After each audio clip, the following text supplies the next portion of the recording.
Bonjour à tous les astrologues amateurs, à tous les astrophiles, à tous ceux qui aiment les astres, donc, parce qu'ils sentent qu'ils peuvent nous permettre de mieux comprendre le désastre, ou peut-être nous faire sortir aussi du désastre. Désastre, c'est se défaire des astres, c'est-à-dire se retrouver dans une conception uniquement matérialiste, capitaliste, de l'univers qui nous entoure, de la société qui nous entoure, et s'empêcher donc des astres en sortant, en se séparant en fait des astres, s'empêcher de traduire ce qui se passe par des concepts, des symbolismes plus spirituels. Et parce que si on analyse le monde à travers des concepts uniquement matérialistes, évidemment, on mène celui-ci à la séparation ultime entre tous les êtres, c'est-à-dire ce que certains ont appelé la guerre de tous contre tous, dans laquelle on est en train de rentrer depuis plusieurs décennies déjà, mais c'est plus fort ces temps derniers. Et par contre, si on... Ça c'est le côté diabolein en grec ça veut dire séparer, et le côté symbolein qui veut dire réunir, bah, c'est le symbole, quoi. C'est-à-dire c'est le langage qui permet de voir comment tous les manifestations individuelles sont reliées par des grands principes, des archétypes, disait Carl Gustav Jung. Et ces archétypes, en nous parlant, si on les comprend, si on essaye de les percer à jour, de les faire vivre en soi-même surtout, ils sont déjà en nous-mêmes, hein, les archétypes, c'est les forces intérieures habituelles, l'amour, la conscience, le mental, la sensibilité, voilà, l'épanouissement social, et puis la structure saturnienne, enfin, c'est cette force, quoi, qui sont les 7 planètes, quoi, sont des forces qui sont en nous, hein, elles sont pas dans le ciel, si on veut aller par là. Il y a simplement eu une installation depuis la nuit des temps de cette, par une espèce de résonance entre le ciel et les cellules, la biologie. Étienne Guillet avait très bien expliqué ça, à l'intérieur des cellules, à l'intérieur de l'ADN, en fait, petit à petit, les rythmes se sont adaptés aux rythmes célestes qui entourent la vie sur Terre depuis des millions d'années. Donc c'est pas étonnant que ces rythmes-là soient présents en nous et qui gouvernent certains organes, comme les Chinois l'ont découvert, chaque organe pouvant être, Saturne étant relié à la rate, Jupiter au foie, etc. Donc on a vraiment comme ça une espèce d'existence, de force en nous, qui peuvent être tantôt négatives, tantôt positives, selon comment on s'en sert, hein. Comment expliquer ça? Bah, c'est tout simple, si vous bouffez en dépassant votre capacité à digérer, votre foie, qui est un organe plutôt positif, qui vous permet de transformer tout ce que vous mangez en quelque chose de digeste et d'utilisable pour le corps, bon bah le foie va être malade par exemple, et va entraîner les maladies de foie qui vont aller jusqu'aux allergies, jusqu'au processus de même pulmonaire également, parce que après l'organe une fois attaqué, malade, entraîne plein de maladies. Donc c'est un peu ce qui arrive à beaucoup de monde dans notre époque, parce qu'on mange n'importe quoi, donc le type de nourriture dite normale est complètement négativé. Donc Symbolène, c'est retrouver, en fait, c'est remettre ensemble ce qui n'aurait pas jamais dû être séparé, c'est-à-dire par exemple un organe, le foie, Jupiter, la planète, donc la planète qui, comme je le dis, n'est pas dans le ciel, elle est en nous, hein, c'est pour ça que sinon l'astrologie ne marcherait pas si ça resterait que dans le ciel. C'est parce que ces rythmes-là sont inscrits dans nos cellules. Et quand on met par le langage en relation les organes, les événements également, les événements qui arrivent, on les met tous en relation par ce qu'on appelle l'analogie, la pensée analogique, et bien on s'aperçoit que ça a un sens, que ça donne un sens qui n'est pas du tout comme le credo ou comme une idéologie, quelque chose d'inventé par le mental. C'est un sens préexistant que le mental peut traduire, mais qui n'est pas issu en directe ligne de combinaison, de copier-coller d'idées entre elles qui donnent l'exploration mentale, mais qui trouve son origine dans des forces réellement existantes en nous, dans des mouvements d'énergie réellement existantes en nous, dont on peut percevoir les tracés par exemple les méridiens qu'ont découvert les Chinois il y a des milliers d'années, ou par les chakras qu'ont découvert les hindous ou les tibétains, enfin voilà, et pas que, puisque si vous regardez les Indiens d'Amérique, les totems des Indiens d'Amérique, vous avez bien superposé sur un même poteau les chakras représentés par des animaux symboliques. Voilà, vous avez le Christ sur le tympan des cathédrales, qui est entre les quatre animaux, taureau, lion, l'aigle et l'ange. Enfin, l'ange, c'est pas un animal, mais qui représente les 4 signes, taureau, lion, scorpion, verseau, bien sûr. Donc en fait, tous ces symbolismes, permettent de réunir en fait le vécu humain, quel qu'il soit, avec un sens plus profond. Ça nous permet de traduire en fait ce qui nous arrive en quelque chose qui nous invite à évoluer. On comprend mieux avec le symbolisme, en symbolisant en fait ce qui arrive, on comprend mieux en quoi la vie est une école de conscience, une école d'évolution. Que chaque événement qui nous arrive nous invite à évoluer vers plus de spiritualité. Et quand on le comprend, que c'est pas simplement une morale apprise ou quelque chose qu'on répète parce qu'on l'a lu quelque part, mais que ça s'intègre à une manière de vivre, une manière de faire, une manière de se ressentir, ben, on s'aperçoit que petit à petit, cet alignement de nos actes, de nos pensées avec des énergies qu'on a su reconnaître, va donner ce qu'on appelle le chemin de la gnose, ou le jnana yoga chez les hindous, le chemin de la connaissance, qui normalement, s'il n'est pas abîmé par les illusions du mental, et ça c'est le gros problème quand même, si ce chemin de la gnose, donc de la connaissance spirituelle, n'est pas abîmé par des mentalisations excessives, eh bien ça va aboutir en fait, cette gnose à une plongée dans la vraie mystique, c'est-à-dire d'abord dans une reconnaissance de soi-même, ce que Jung appelait l'individuation, une reconnaissance de son âme. On s'aperçoit qu'on n'est pas du tout un être de chair ou de concepts de formation sociale, professionnelle, tout ça c'est la surface, mais qu'en profondeur on est un être en évolution avec une conscience divine au fond de soi, et c'est pas du tout une croyance qui arrive à ce moment-là, c'est une découverte, c'est une expérience plutôt qu'une croyance. Justement, ça passe en laissant tomber beaucoup de croyances instituées soit par les religions, soit maintenant c'est plus tellement la religion, tout le monde casse du sucre sur la religion maintenant, mais je veux dire, c'est pas l'ennemi le plus dangereux en ce moment. On voit très bien que l'ennemi le plus dangereux, c'est des gens qui sont justement, qui n'ont même pas de religion, qui n'ont pas de spiritualité non plus. On pouvait critiquer la religion du point de vue de la spiritualité, dans le sens que elle s'appuie sur des êtres spirituels de grande envergure, le Bouddha, Lao Tse, Jésus, etc. Donc des êtres qui ont vraiment été des envoyés de la force divine dans différentes régions du globe pour redonner un élan de conscience à l'humanité qui se perd souvent dans les guerres, dans les misères, dans l'égocentrisme et tout ce que ça engendre comme séparation, diabolène justement, tout ce qui engendre la séparation entre les êtres. Ils sont venus ramener une lumière qui les réunit à nouveau dans la foi, dans l'amour, dans la paix, ce qui permet, avec certains rites rajoutés qui n'ont aucune importance, qui sont juste là pour faire symbole, comme l'Eucharistie chez les chrétiens, enfin, etc. Il y en a plein des symbolismes, le Yiking chez les taoïstes, tout ça. Enfin, il y a toujours un moyen, en fait, de relier, en fait, le ciel et la terre par des symboles qui réunissent la communauté. L'ecclésia, comme disent les chrétiens. Mais, le moyen puissant pour que ces symboles parlent universellement et pas simplement voilà, que Dieu parle aux Arabes par Mahomet, ou qui parle aux chrétiens par Jésus, enfin, etc., ou aux hindous par Krishna, et aux bouddhistes par Bouddha. À chaque fois, il y a un canal qui a servi à amener, et évidemment les rites ou les manières de faire ont été différents parce que ça s'est adapté à une civilisation, à un lieu du globe, quoi, c'est tout. Mais ces moyens, ces traditions, ces rituels n'ont rien d'éternel en eux-mêmes. Ils sont simplement un moyen pour symboliser notre alliance avec la force divine qui est en nous-mêmes.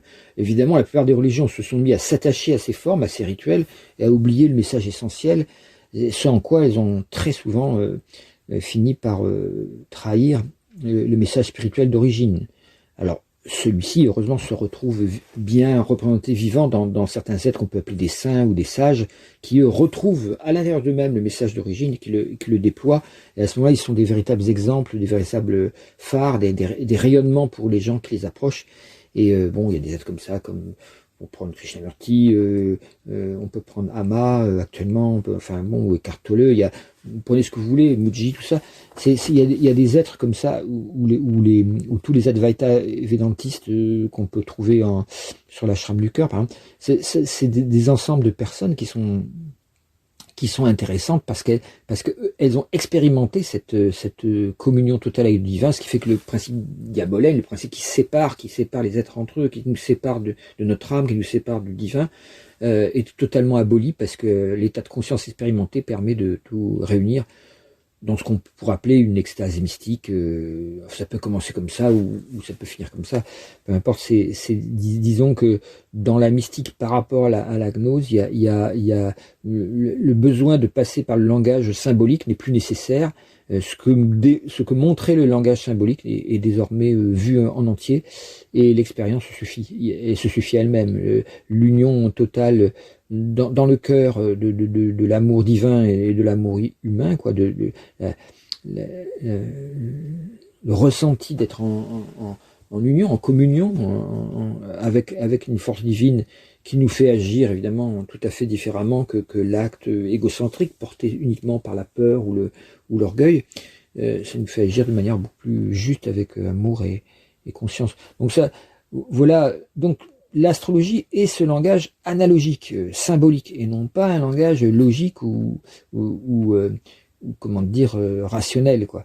Alors, est-ce que c'est irrationnel pour autant? Non, puisque en fait, il y a bien une science astrologique. La science pouvant se repérer par le fait qu'en fait, il y a des invariants qui sont répétitifs, qui peuvent être reproduits expérimentalement et qui vont toujours donner le même résultat. Et c'est bien le cas en astrologie. Une opposition ou un carré Lune-Saturne va toujours se manifester dans chaque individu sous la forme d'une forme de tristesse, de mélancolie, de quelque chose de difficile à vivre, souvent une problématique qu'on pourra analyser comme ayant son origine dans une séparation avec la mère, ou une mère froide, ou un père qui meurt, enfin, etc. Une impression que le malheur s'est penché sur le berceau, et que la personne en tire un caractère un peu facilement pessimiste ou neurasthénique. Bon, bah, si vous pouvez prendre des milliers de thèmes, et si vous vous amusez à collectionner ce que doit faire n'importe quel étudiant d'astrologie, vous collectionnez, vous mettez en tas, si vous voulez, tous les thèmes contenant ce carré Lune-Saturne, ou cette conjonction Lune-Saturne, ou cette opposition Lune-Saturne, et que vous les regardez leur vécu, vous allez constater que c'est scientifique. Il y a bel et bien, vous allez trouver aucun optimisme dans la liste de noms que vous allez trouver. Vous allez trouver des gens qui peuvent être intéressants par bien d'autres à bord, hein, qui par leurs autres dominantes, ils vont pas être caractérisés que par leur pessimisme ou par leur côté dépressif, mais il y aura cette note commune, dramatique chez certains, et puis transcendée par d'autres, au point de créer des écrits ou de la philosophie, ou des choses qui leur permettent justement de dépasser cette tristesse de départ, ce trauma, on pourrait dire, de départ.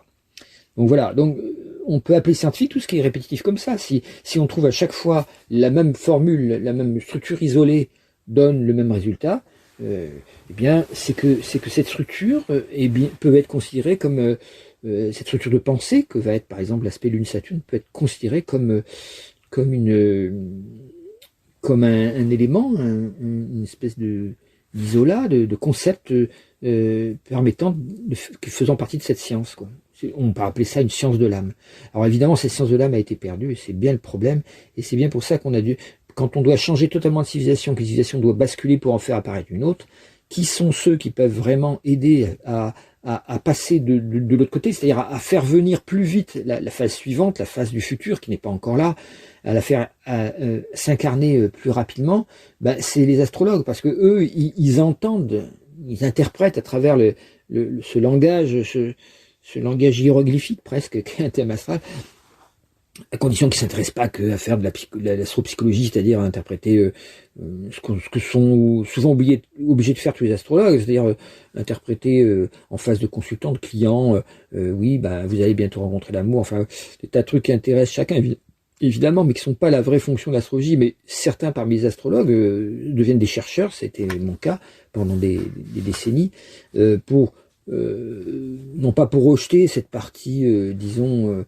qui met au service d'un individu, en fait, ce que signifie son âme, qui traduit pour un individu ce que veut lui dire son âme, et souvent ce que l'individu dit finalement, quand il y a une bonne constellation astrologique, l'individu va dire, c'est marrant, ça m'a confirmé ce que je savais déjà sur moi-même et que je n'osais pas me dire complètement. Ça me donne confiance dans le fait que ma vie a bien cette valeur, elle a un sens, quoi.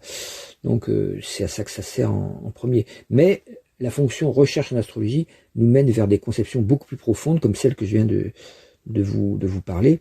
Alors je parle de ça parce que bon, cette pleine lune vous savez que depuis quelques mois, j'ai tendance à le répéter, certains se disent, bah il le dit sans arrêt, ça veut plus rien dire. Mais non, si, c'est parce qu'il y a un aspect très lent, extrêmement extraordinaire, quoi, qui est dans le ciel depuis quelques mois, qui va continuer encore pendant quelques mois, et qui va marquer un passage essentiel à une nouvelle civilisation. Alors, qui nous a été promise depuis très longtemps. Ceux qui me connaissent depuis longtemps savent que j'ai toujours été contre certains... par exemple, quand le calendrier Maya a raconté... les traductions du calendrier Maya par Kalman, par exemple, étaient extrêmement profondes et vraies. Mais il y a eu des gens qui se sont, dans le New Age, comme j'appelle ça, qui sont eux-mêmes autoproclamés interprétateurs géniaux ou inspirés ou même divins du message des Mayas, alors que le savant, donc John Kalman, qui l'a fait, c'est un peu le Champollion des hiéroglyphes mayas, il n'avait pas dit ça, il n'avait pas dit la fin du monde était le 21 décembre 2012, il y avait un mélange entre les conceptions d'astrologique occidentale, le 21 décembre, donc, et puis en plus c'était même pas 2012, la fin du calendrier maya, d'après les calculs de Kalman, il avait rectifié, et donc c'était plutôt fin 2011, donc je m'étais dressé dans mes conférences contre toute cette espèce de pseudo-ésotérisme, mais ça a été le moment où a commencé justement ce pseudo-ésotérisme, et on a pu voir que les gens adhéraient beaucoup plus à ce qui était faux qu'à ce qui était vrai. C'est-à-dire qu'il est plus... Si je vous dis demain, dans un mois, une comète va s'écraser sur la Terre et ça va être la fin du monde, il y a assurément un buzz sur Internet qui va avoir lieu et qui va dire ouais, il vient de dire que il est très connu et je vais devenir tout d'un coup très très connu parce que j'aurais dit exactement un truc extraordinaire, étonnant, et ça fait le buzz, quoi. C'est-à-dire tout le même système, on n'y croit pas, mais on transmet quand même le truc en disant qu'est-ce que t'en penses, et à la fin, les vues se multiplient par des milliers, tout ça. Or, quand on a, comme je fais une espèce de morale intérieure, comment dire, c'est pas au sens moralisme, hein, ou moraline, comme disait Nietzsche, mais au sens ensemble de valeurs auxquelles on se tient et auxquelles on reste fermement attaché si possible.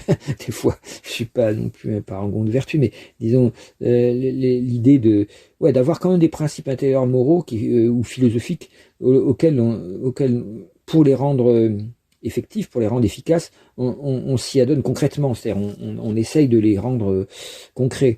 On peut penser par exemple au yoga, aux respirations de yoga, aux exercices de yoga qui purifient le corps et qui purifient l'esprit. Bon, si quelqu'un s'adonne à ce genre de discipline tous les jours, souvent par rapport à lui-même, à ce qu'il était avant, il obtient un esprit beaucoup plus clair, beaucoup plus calme et beaucoup plus efficace du coup. Donc ça, c'est une découverte que font malheureusement trop peu de gens encore, mais qui était le grand cadeau de l'Orient à l'Occident, c'est de faire pénétrer le yoga au début du XXe siècle aux États-Unis d'abord, puis dans tous les pays occidentaux, et maintenant il y en a partout. Alors des fois c'est un peu rabaissé, mais c'est vraiment yoga, ça veut dire se réunir avec le divin. Donc disons que ça, c'est du point de vue, le yoga oriental, il fait cette réunion par le corps et par la transcendance du corps qui amène au soi.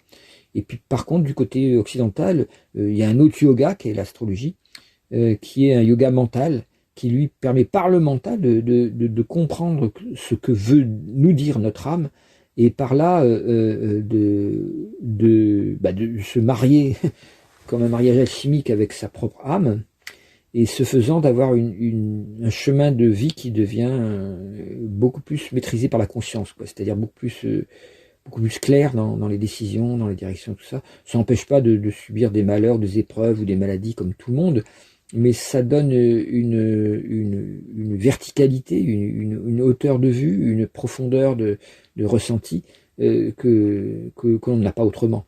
Donc voilà un petit peu. Alors j'ai eu envie de parler de ça parce que récemment j'ai eu, à travers cette pleine lune, donc je je vais reprendre, je vais en parler après. À travers la pleine lune actuelle, si vous voulez, ça va être la pleine lune qui a lieu dans du Sagittaire. Donc, comme vous le savez, quand on dit la pleine lune du Sagittaire, ça veut dire que la pleine lune elle-même est en signe en face, dans le signe du Gémeaux, donc.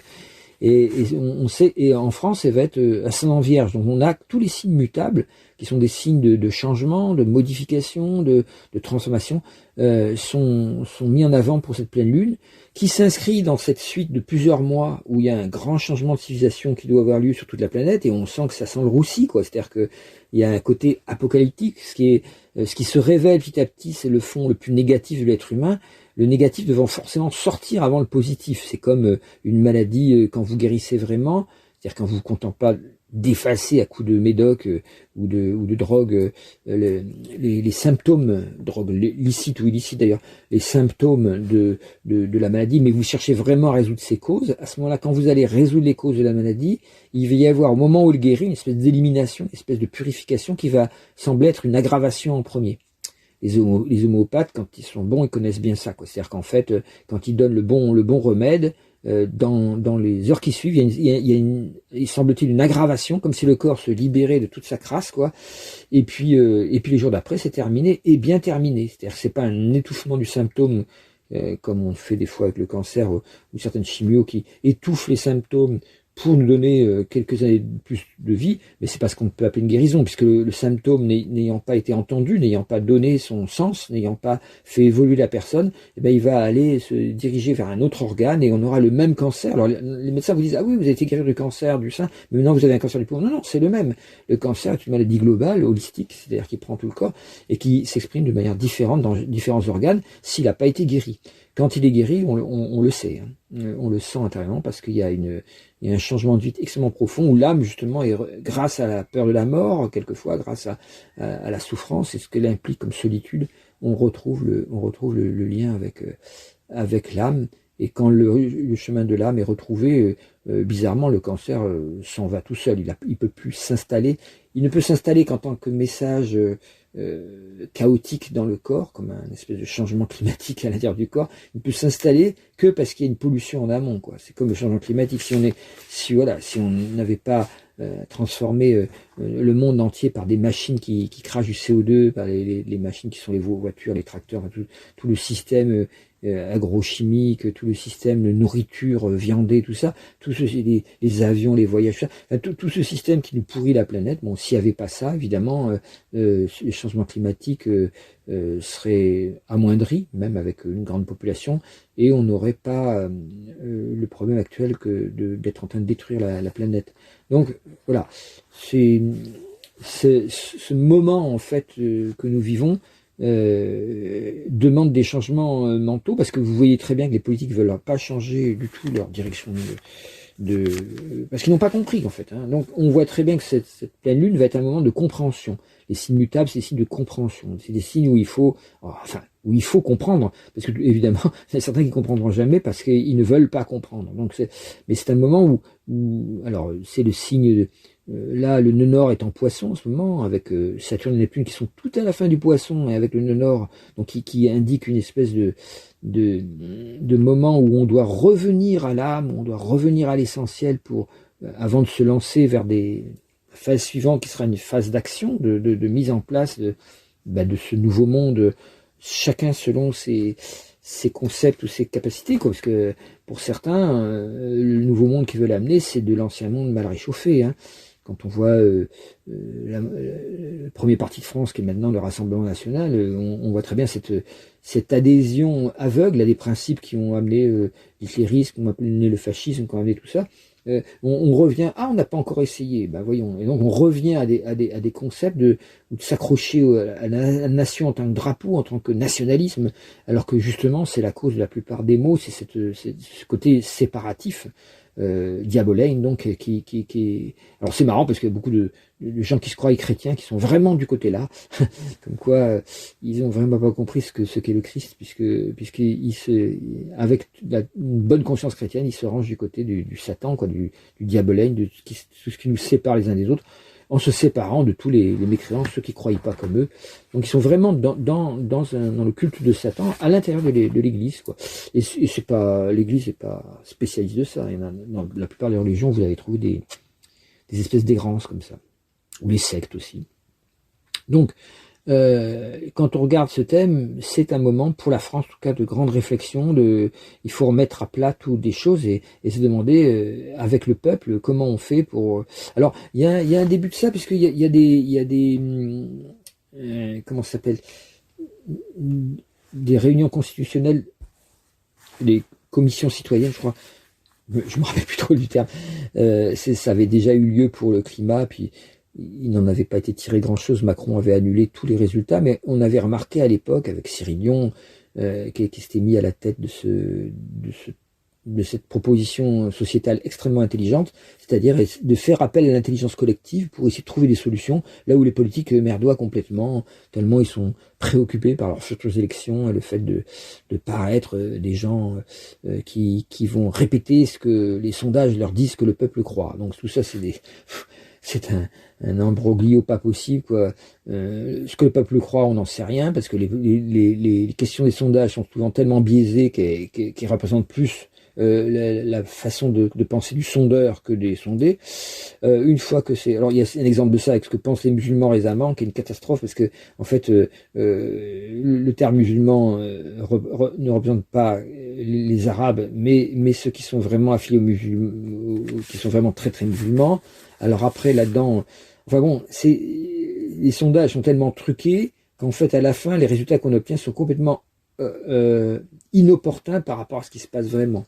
Et ce qui fait que de plus en plus, les élections sont des surprises énormes pour les commentateurs, parce qu'on n'a pas du tout le résultat que les sondages avaient prévu.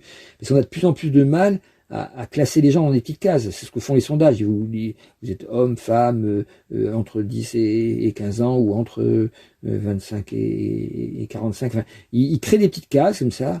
Alors, s'ils connaissaient l'astrologie, ils pourraient créer des cases à peu près correctes, mais comme ils la connaissent pas, bon, bah, ils vont prendre des âges avec le 0 à la fin, par exemple, entre 10 et 20 ans, entre 20 et 30 ans.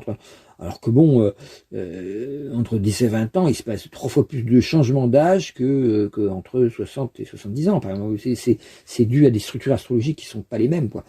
Donc en fait, ils sont faux déjà dans la conception, dans la structure. Ils se prétendent scientifiques alors qu'ils ne le sont pas, et du coup, à la fin, les politiques s'inspirent de ça pour, comme des perroquets, répéter ce que disent les sondages.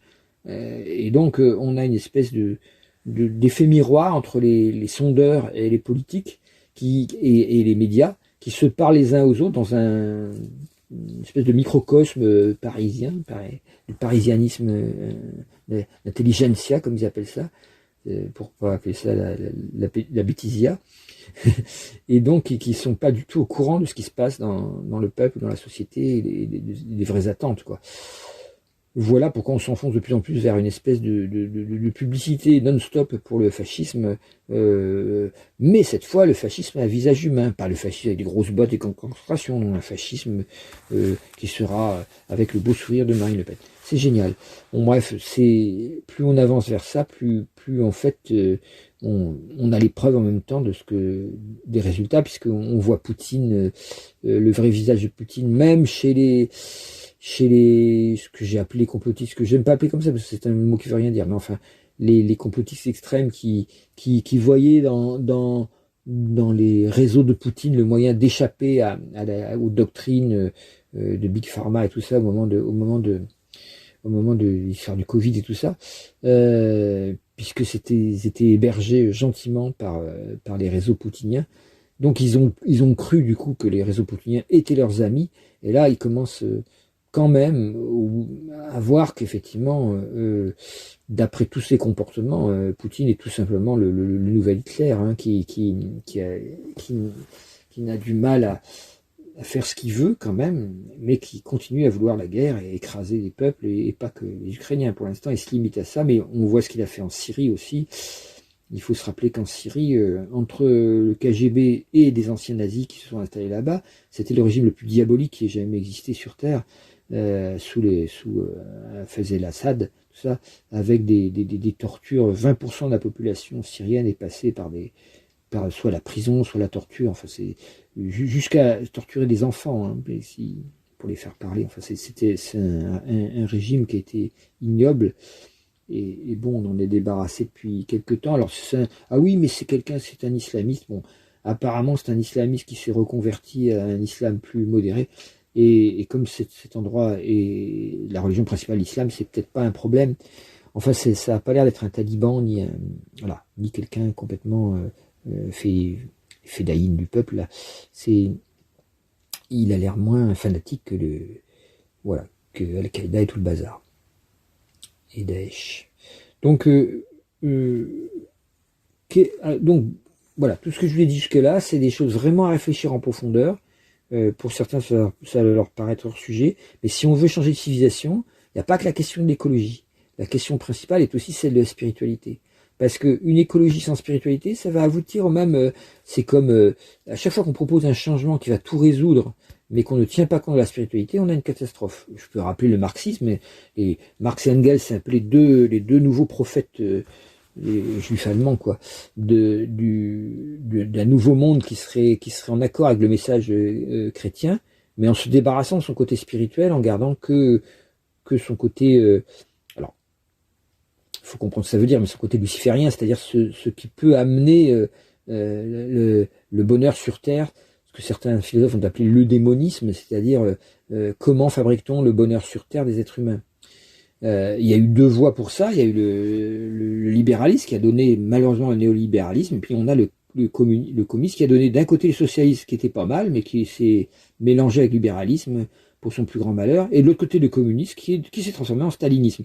Donc si vous voulez, on a d'un côté deux erreurs, quoi, qui ont fini par aboutir à les deux têtes de l'hydre, les deux têtes de la bête de l'apocalypse, qui sont fascisme et stalinisme, on pourrait dire, ou communisme si vous voulez, mais pas le communisme au sens mettre les choses en commun, ça c'est pas mauvais, mais le communisme au sens dictature du prolétariat, le bolchevisme et puis le stalinisme, qu'on pourrait dire.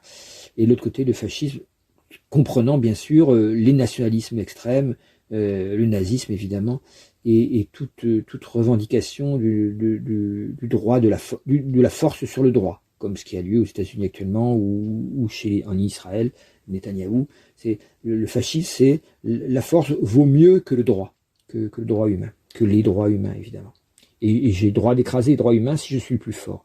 C'est vraiment la doctrine exacte de Trump et de Poutine. Donc on a les deux endroits qui peuvent amener une nouvelle civilisation, qui sont les États-Unis et la Russie, qui sont en train de s'enfoncer complètement dans ce fascisme. Et on a la France qui a toujours un petit temps de retard par les États-Unis, mais qui est pourquoi? Parce que c'est un pays qui a été créé, alors il a été créé il y a longtemps, si on remonte mais bon, si on regarde les États-Unis, ils sont réellement créés le 4 juillet 1776, et 12 ans après, on va dire, en 1788, en France, il y a la convocation des États généraux. Il y a eu Lafayette et tout ça qui a aidé les Américains à faire leur constitution, ce qui va aboutir à la révolution de 1789 et même 1792, la constitution française. Donc on a dans un laps d'une quinzaine d'années, on a la création des États-Unis, puis la création de la République française, qui va être un modèle pour des tas d'autres républiques après. Et ces deux pays arrivent en fin de cycle de Pluton. Là. Pluton rentrant en Verseau, il touche ces deux pays, mais d'abord les États-Unis en premier. Et donc on a une espèce de crise de fin de règne, quoi. C'est-à-dire que les États-Unis se sont construits sur le néolibéralisme et sont en train d'arriver à une crise de civilisation qui est amenée par un archange du mal, on pourrait dire, qui est Trump, qui a été voulu par les gens. Ils ont voté pour lui, donc ils l'ont voulu, ils l'ont, quoi. Mais on voit très bien que les États-Unis sont en train de devenir un endroit où ça travaille fort. En ce moment, au niveau, qu'est-ce que c'est la démocratie, qu'est-ce que c'est que le droit des humains, avec ces espèces de milices armées qu'a créé Trump pour aller chasser partout les gens qui ont une tête d'étrangers. Enfin, c'est le message d'Hitler, du nazisme, est en train d'être mis en route par la société américaine qui a toujours été raciste envers les Noirs, les Portoricains, tout ça, mais surtout les Noirs.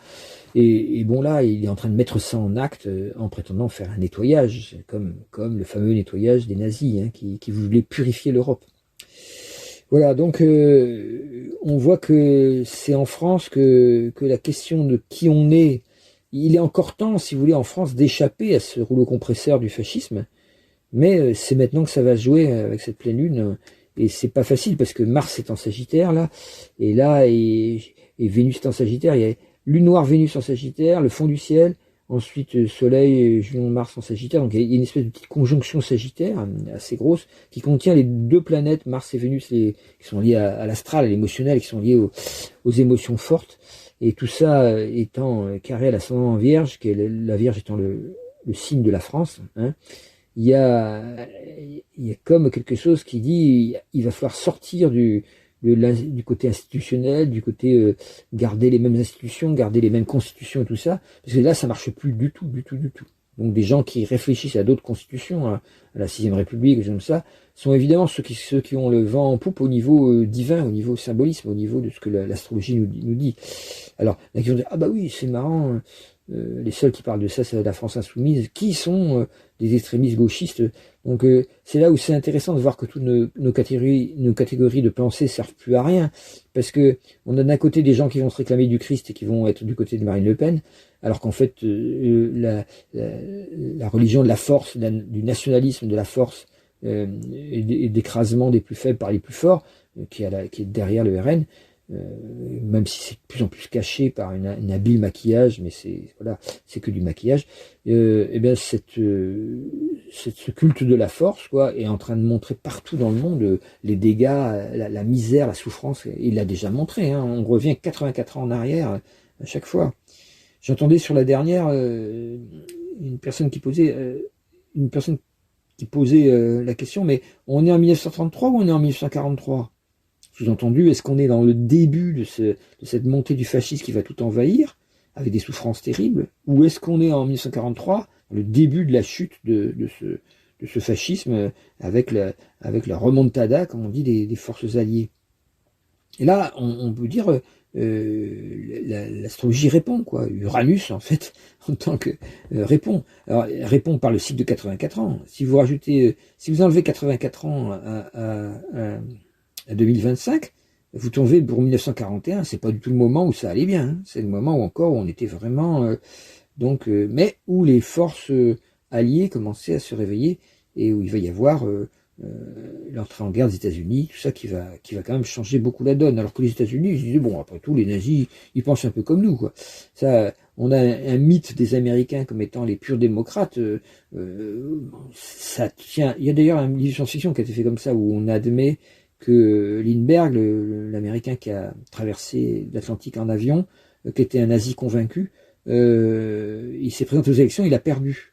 Et il y a un livre de science-fiction, je ne sais plus qui raconte qu'est-ce que ça aurait été les États-Unis si Lindbergh avait gagné, c'est-à-dire s'il y avait une union sacrée entre les États-Unis et l'Allemagne hitlérienne. La face du monde aurait été changée, hein. On aurait devant nos mairies, on n'aurait pas le drapeau français, le drapeau européen, on aurait peut-être encore le drapeau français, mais associé à un drapeau nazi. Et tout le monde serait très content, et on voterait pareil pour des représentants nazis. Et puis tout le monde mangerait de la juive au repas en disant oh, elle est bien fraîche la you, oh, elle est bio, attention. Moi je prends toujours la jeune juive de 16-17 ans, c'est plus goûteux. Ah, toi t'es vraiment un gastronome. Voilà, donc voilà où on en serait, et il faut voir que voilà.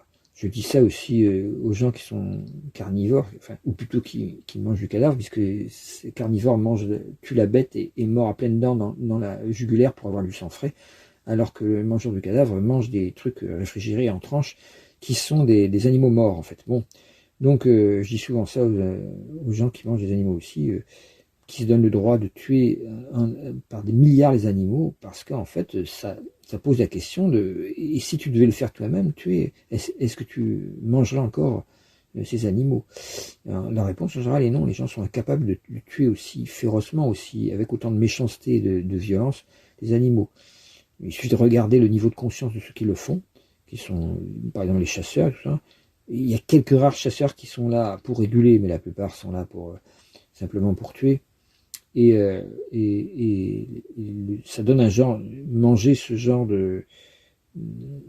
Enfin, ça fait retourner à la barbarie, à un état antérieur de l'humanité où la violence, la haine, c'est des gens qui sont en général assez lourds, quoi, au niveau vibratoire, et assez facilement enclins à exercer un pouvoir aussi sur l'autre, sur leur femme en général. Voire, voilà, comme dit Voilà, il croyait tuer sa femme, il a tué son chien. Non, c'est pas ça. Voilà, enfin bref. Ça c'est plaisanterie. Donc Uranus répond 84 ans, voilà le cycle. Donc on est dans une période de basculement.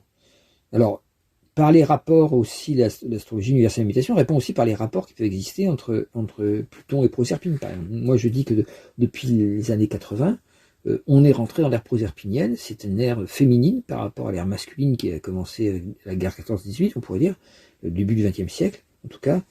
On a vu tous les massacres, et là on a ce couple Pluton-Proserpine, c'est le couple des enfers, avec deux manières d'aborder l'enfer, une manière masculine, guerrière, fasciste, tout ça, et une manière féminine qui est dans son summum actuellement avec les influenceurs, les influenceuses, l'avènement de l'ignorance généralisée par les réseaux sociaux et tout ça, alors que l'Internet, évidemment, est un outil extraordinaire pour s'informer, et au lieu qu'il se passe ça, il y a une espèce d'adhésion à des espèces d'égrégores collectifs, qui sont ces égrégores étant fabriqués non plus par des pensées idéologiques, tout ça, mais par les algorithmes, qui eux-mêmes sont manipulés par les gens qui savent ce qu'ils font avec. Donc ça, c'est un peu le danger, c'est le monde du désir, qui est la publicité, la consommation, le sexe tous azimuts,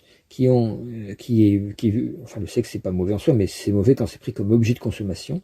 Et ce faisant, on voit remonter évidemment l'aspect c'est un couple, hein, donc ça fait monter l'autre pôle du couple qui est Pluton, qui remonte à nouveau, puisque quand il vient de rentrer en Verseau, il est dans un signe particulièrement où il a une force particulière, c'est qu'il est en chute en Verseau, à mon avis, selon mes travaux, donc en exaltation en Lion. Et donc quand une planète comme ça aussi des rentre en chute, ça promet pas du tout du bon, quoi, parce que quand une planète est en chute, elle donne dans un premier temps son côté le plus négatif, elle va manifester à travers son énergie, donc plutonienne, elle va manifester l'énergie la plus lourde du signe Verseau. L'énergie la plus lourde du signe Verseau, c'est le côté dogmatique, le totalitarisme. Je conseille un livre qui correspond exactement aux travaux que j'ai faits, qui s'appelle Psychologie du totalitarisme, des travaux que j'ai faits depuis 30 ans là-dessus, qui est de Mathias Desmet, qui retrouve à travers la psychanalyse à peu près ce que j'essaye de mettre en garde depuis bientôt 30 ans. C'est aux éditions Yves Michel, dans un jeu de société. C'est Mathias Desmet qui s'appelle Psychologie du totalitarisme. Voilà. Donc, pour reprendre mon propos, on est à la veille d'un choix extrêmement puissant pour l'humanité et on n'a pas l'air d'en prendre conscience. Il est puissant, pourquoi? Parce qu'on n'a pas d'autre choix. Soit on comprend maintenant ce qui se passe pour l'humanité et on échappe à la guerre et au capitalisme en même temps, et on retrouve le chemin d'une unité de tous les peuples pour sauver la planète Terre, en particulier à travers qui va nous amener des casseroles de plus en plus puissantes. Soit au contraire, on ne voit comme seule réponse à ça qu'une fuite en avant perpétuelle, et à ce moment-là, on a des guerres assurées partout. C'est le passage apocalyptique qui est annoncé par beaucoup de prophéties, de voyances, tout ça. Donc, alors ces changements de civilisation, on les a vus, par exemple, au début de l'ère des poissons. Hein.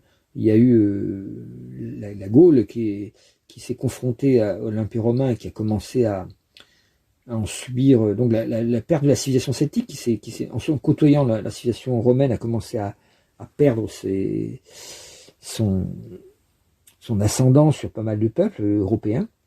On pourrait dire l'Europe a basculé petit à petit peu après, vers 190 avant Jésus-Christ, d'une civilisation celtique, rurale, rassemblée en petits villages, un peu, on pourrait dire sur un modèle presque libertaire, anarchiste, partout dans les forêts, dans les champs, voilà, une civilisation agraire un peu, et des petits villages comme on peut trouver dans les pays du tiers-monde, au Mexique, n'importe où, voilà. Et puis la civilisation romaine qui était un vrai bulldozer d'organisation paramilitaire, etc. Bon voilà, qui va aboutir pratiquement 50 ans après à l'arrivée d'une espèce de Napoléon, d'Alexandre le Grand, qui était Jules César, et qui a vaincu, on le sait, Vercingétorix. On connaît l'histoire, hein. Voilà, avec Astérix, heureusement, qui a sauvé l'honneur.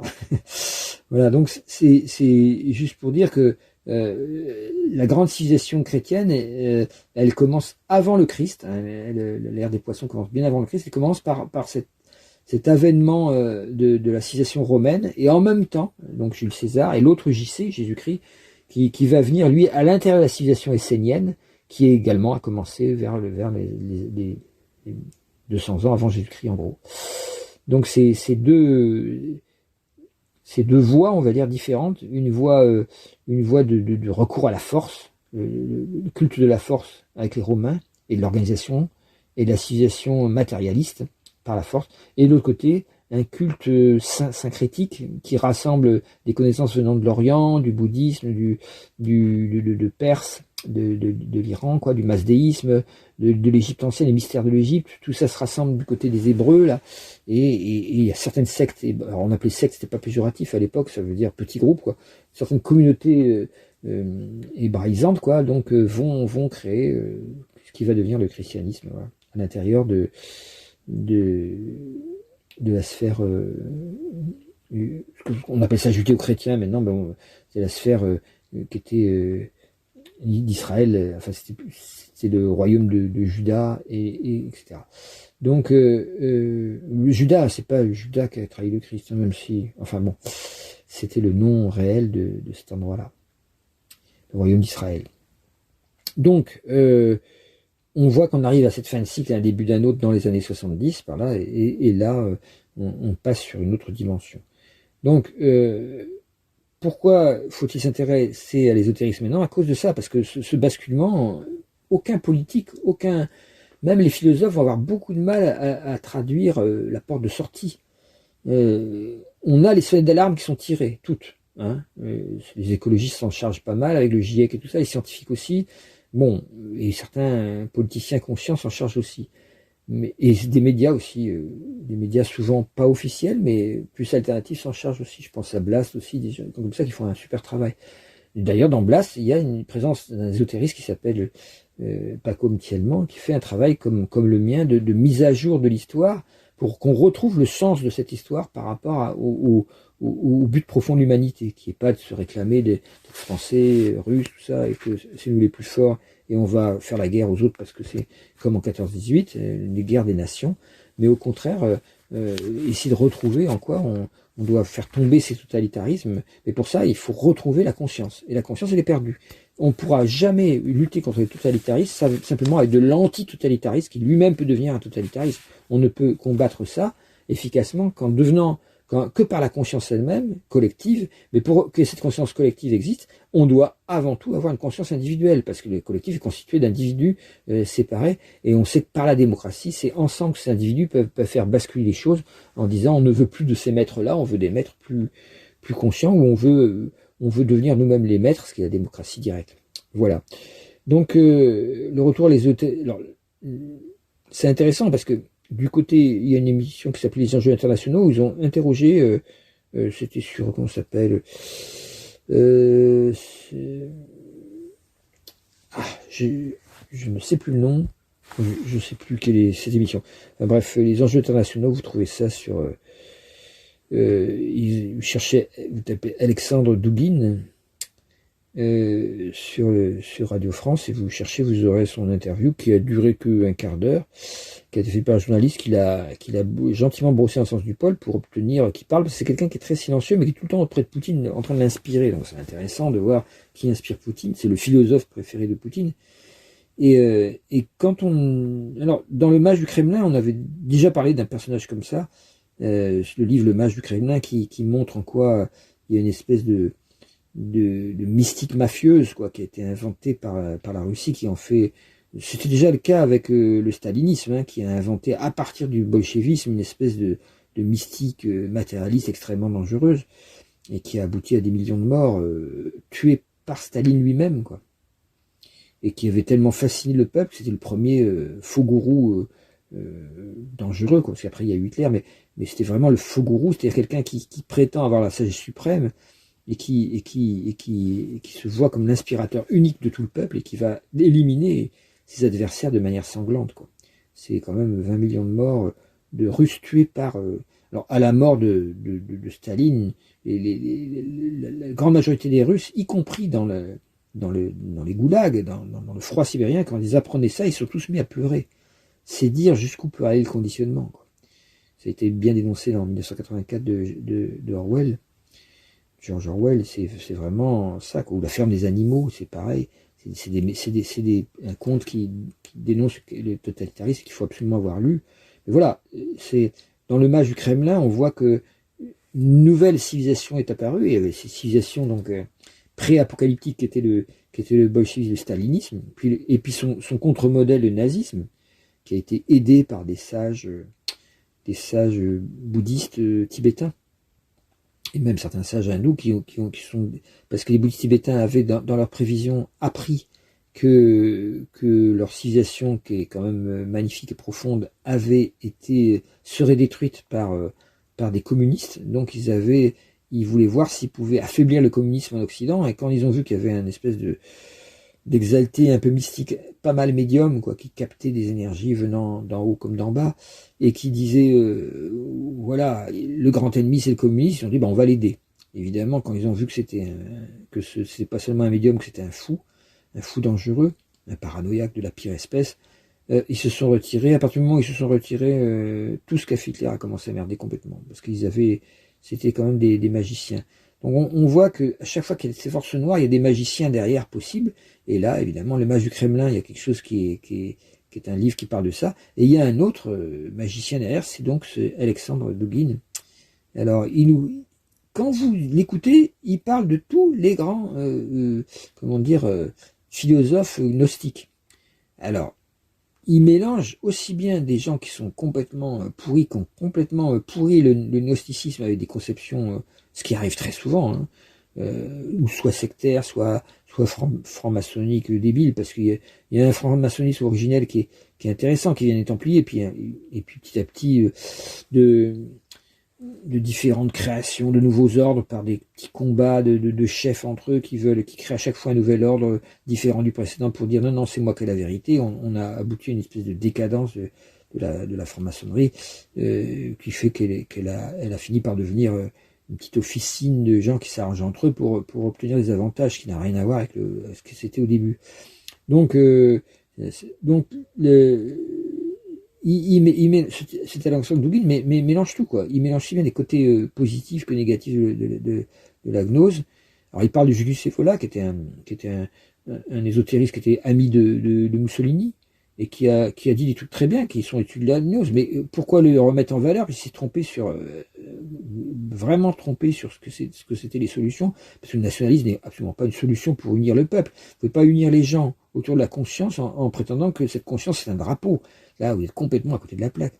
Donc, et il parle en même temps de René Guénon, qui lui était un génie vraiment inspirant, et qui a décrit la chute de notre civilisation de manière bien un siècle à l'avance, et qui était complètement inspiré.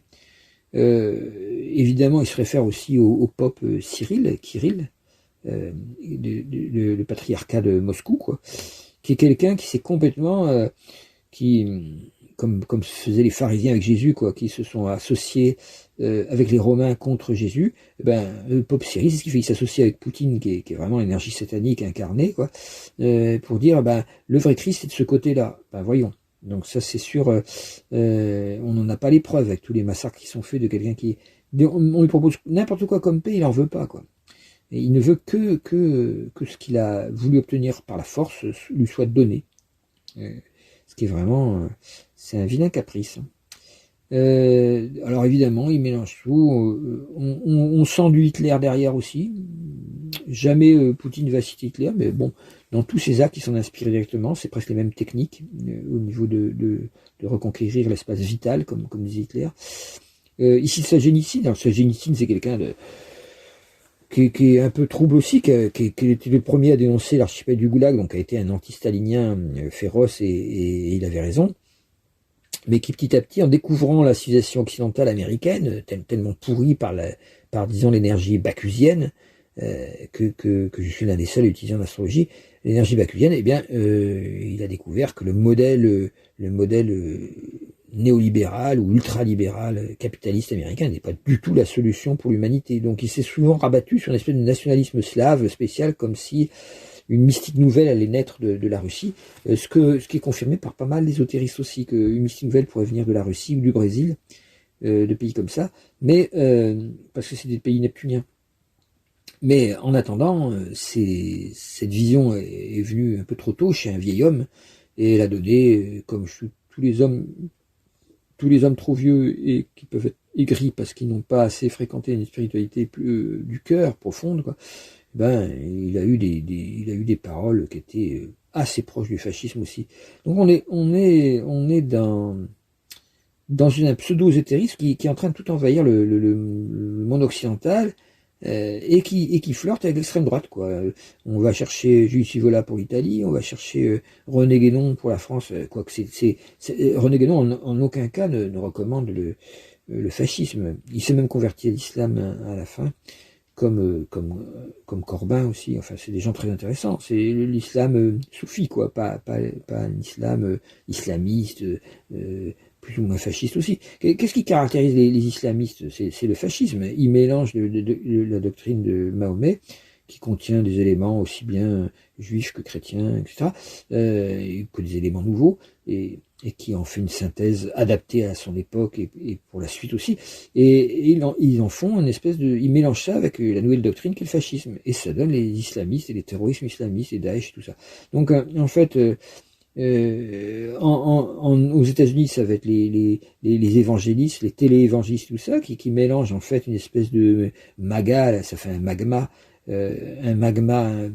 imbuvable, quoi, entre MAGA, Make America Great Again, une espèce de nationalisme complètement égocentrique de Trump là pour les États-Unis, mélangé avec le fait qu'il serait inspiré par le Christ pour libérer Israël. Ce qui est écrit d'ailleurs dans pas mal de prophéties, mais qui veulent pas dire qu'il faut le faire, qui veut dire que quand cela aura lieu, alors ce sera les temps de l'apocalypse. Ça veut pas dire il faut absolument aider Israël à vaincre tous ses ennemis, parce que c'est comme ça favorisera l'avènement du Christ. Ça n'a jamais été dit dans les prophéties. Or, c'est ce qu'ils prétendent. On va se dépêcher d'aider Israël, y compris à faire leur génocide de manière beaucoup plus propre, hein. Encore une fois, la propreté, propre aux nazis, quoi. C'est-à-dire, on est le nettoyage ethnique, on nettoie les peuples inférieurs, hein. Alors, les Américains le font en ce moment avec les Mexicains, les Colombiens, tous ceux qui sont rentrés chez eux, et les Noirs aussi. Alors, le problème des Noirs, c'est qu'ils sont américains. Alors, tu peux pas les faire retourner chez eux, parce que on a été les chercher par l'esclavage. Bref. Enfin, donc, voilà pour les USA, voilà pour la France et l'Italie. Et l'Allemagne, on a eu une grande montée d'un ésotérisme extrêmement, délirant qui a eu lieu pendant le nazisme, hein. Le nazisme, c'est très peu raconté, mais est né d'un ésotérisme assez délirant, quoi, de Himmler, Hitler, tout ça, la société secrète de Thulé, quoi. Et c'est ces sociétés secrètes qui voyaient dans des peuples nordiques blonds, grands, un peuple ancien qui serait à l'origine des Germains et qui serait donc Alors tout ça est en train de ressortir maintenant par l'internet. Il y a des gens qui trouvent intéressant de se mettre en valeur en racontant tout ça, mais en même temps en prenant parti, comme si oui, ils ont raison, on est occidental, donc on est ce peuple. Et hop, on retrouve le délire du peuple arien ou de la race aryenne qui revient, alors que ça a été démontré que c'est complètement idiot, que la langue indo-européenne, c'est une langue, mais il y avait des races différentes. Donc les Indo-Européens, les Aryens, ce qui était appelé race aryenne par les théosophes et tout ça, c'était plutôt l'idée d'un certain mouvement de l'esprit qui a donné le christianisme d'ailleurs. Donc ça n'a rien à voir avec le racisme obstiné, farouche et cruel surtout qu'ont créé les nazis. Donc on voit que la tradition hermétique, la tradition gnostique et tout ça, la franc-maçonnerie, le culte du XIXe siècle, tout ça, celui du XXe siècle, tout ça est récupéré sur Internet, quoi, sur le web Internet, de manière diabolique, quoi. C'est-à-dire au point qu'on voit ressurgir des délires carrément satanistes qui on le vend en poupe forcément, parce que c'est le moment, quoi. L'égrégore négatif est extrêmement grand sur la Terre, et quand on voit le système Trumpo-Musco-Poutinien, j'en fais un ensemble exprès, parce que ça a l'air des choses très différentes, mais c'est la même chose, plus l'intelligence artificielle qui va être au service de ces gens-là, de ce genre d'influence. Je mets Trumpo-Musco-Poutinien, Poutine, parce qu'on a l'impression que c'est séparé, mais c'est pas séparé, c'est la même mentalité fasciste. Musk est un ancien nazi d'Afrique du Sud, quoi, l'apartheid, quoi, parce que l'apartheid c'est bien un système nazi, hein, c'est le dernier système nazi qui était en action sur la Terre. Il y a des fascismes, hein, mais le nazisme c'est vraiment un fascisme directement lié à la supériorité d'une race sur une autre. Donc c'est vraiment l'Afrique du Sud qui était le dernier exemplaire de ça. Et puis Israël évidemment qui est en train de créer un apartheid de la même manière, une race supérieure qui écrase une race de vermines que sont les Palestiniens d'après eux, quoi. Ce qui n'est pas du tout le message juif ni le message hébraïque, qui est une trahison totale de ce message-là. Et on est étonné que des gens qui se disent juifs, qui se disent donc attachés à la tradition hébraïque et à la mémoire divine qu'elle représente, se retrouvent du côté de Netanyahou à accuser tous ceux qui dénoncent le génocide comme étant ah non, c'est pas un génocide, c'est juste un petit nettoyage, oui, c'est ça. Et donc se retrouve tous ceux qui disent ça se retrouvent accusés d'antisémitisme, c'est effrayant. Alors que les Palestiniens sont des sémites, hein, c'est les anciens Phéniciens et tout ça. Les Phéniciens, c'est les Libanais, et les Philistins, c'est les Palestiniens. Ça, les Philistins, ça donnait Palestine, Phélestine et Palestine. Bref, donc c'est les mêmes peuples, tout ça. Et donc c'est quand même rigolo, enfin rigolo, c'est pas le bon mot, mais c'est dramatique, en fait, on en vienne à ces guerres horribles au nom d'un message qui va être, par exemple, le sionisme, qui était un message qui est apparu au 19e siècle aussi, sous l'effet de groupes, pareil, occultes, de groupes... alors, quand je dis le mot occulte, ça veut pas dire... c'est pas négatif, ça veut dire c'est des groupes cachés, quoi. C'est des groupes occultes, ça veut dire cachés. Alors, évidemment, tous les complots disent, ah, c'est caché, donc forcément, c'est pour devenir les maîtres du monde, c'est pour... comment dire, oh là là, on sait plus quoi dire tellement ça devient bête maintenant. Non, l'ésotérisme c'est quelque chose que ça veut dire secret, c'est-à-dire caché, parce que tout simplement si vous dites, si vous révélez ce genre de secret à tout le monde, la plupart des gens vont vous tomber dessus de manière violente parce qu'ils vont rien comprendre, ils vont vous attribuer des pensées que vous n'avez pas. Donc c'est garder secret parce que seuls certains qui ont appris par exemple, qui ont appris l'astrologie ou qui ont appris maintenant la psychologie, peuvent comprendre comment fonctionne l'inconscient humain. Jung est un très bon exemple de ça. Il était vraiment un vrai gnostique parce qu'il a compris comment fonctionnaient les différentes strates, couches de la psyché humaine, et donc il pouvait aisément savoir comment guérir quelqu'un en utilisant tantôt l'inconscient personnel, tantôt l'inconscient collectif. En tout cas, en utilisant le chemin de l'âme, qui est l'individuation. Voilà, donc, il y a un autre, comment il s'appelle, c'était Rudolf Steiner qui avait dit, qu'il y avait des forces, il avait quand même vu pas mal de choses, Rudolf Steiner. L'une des choses qu'il avait vues, c'est que le pôle opposé du Christ, c'était donc de l'énergie solaire, du système solaire, le centre de conscience du système solaire, le logos, comme disaient les anciens, c'est le Christ. Le Christ étant dans Krishna, dans Bouddha, n'étant pas forcément que dans Jésus, comme le prétendent les catholiques. Il était aussi dans Zoroastre, tout ça. C'est un principe qui est le principe de lumière, qui est contenu dans tout être humain, mais qui n'est révélé que par des êtres totalement divins qui sont capables de le manifester totalement. Évidemment, Jésus était de cela. C'est le principe qui est opposé à Satan, quoi. C'est-à-dire le principe de l'ignorance. Alors, est-ce que Satan est une entité? Les gens comme les ésotéristes vont le dire. On peut dire aussi que c'est des égrégores, c'est-à-dire que plus les ignorants se mettent ensemble et se prennent pour une force active et qui vont réclamer en fait leur dû, cette force va réclamer son dû, plus en fait la force satanique augmente, et à ce moment-là, la force satanique se caractérise par quelque chose qui en chacun peut être appelé la zone énergétique satanique, c'est-à-dire l'ego. C'est-à-dire, non pas le sexe comme l'a fait croire, bien que ça peut après l'ego peut se fixer sur n'importe quel endroit du corps, hein, évidemment, mais c'est pas l'endroit où se situe l'ego, c'est plus dans le mental, c'est-à-dire c'est la séparation que j'ai avec les autres, parce que je me crois par ma pensée différente d'eux, et ma pensée me fait croire par l'auto-hypnose qu'elle exerce sur mon être, que je ne suis pas un être uni à tout l'environnement et aux autres êtres humains, je suis un être séparé et que je dois d'où naît la peur, forcément, une peur terrible, parce que si je suis séparé et que les autres sont tous différents de moi, ils vont pas du tout, on le voit très vite, avoir le même intérêt que moi, et donc je dois me défendre, me protéger, peut-être les attaquer par avance, en guerre préventive, pour éviter d'être piégé par eux. Donc on voit que le principe satanique, c'est le principe de diabolène, séparation, s'oppose au principe symbolène, c'est celui qui réunit les choses entre elles, et qui est le Christ. Le Christ peut passer par le symbole, ou peut passer par l'amour. Alors, il y a deux forces qu'indiquaient les gnostiques, c'était Ahriman et Lucifer, qui ont été vus souvent comme des forces uniquement négatives, mais que les gnostiques savent comme étant l'arbre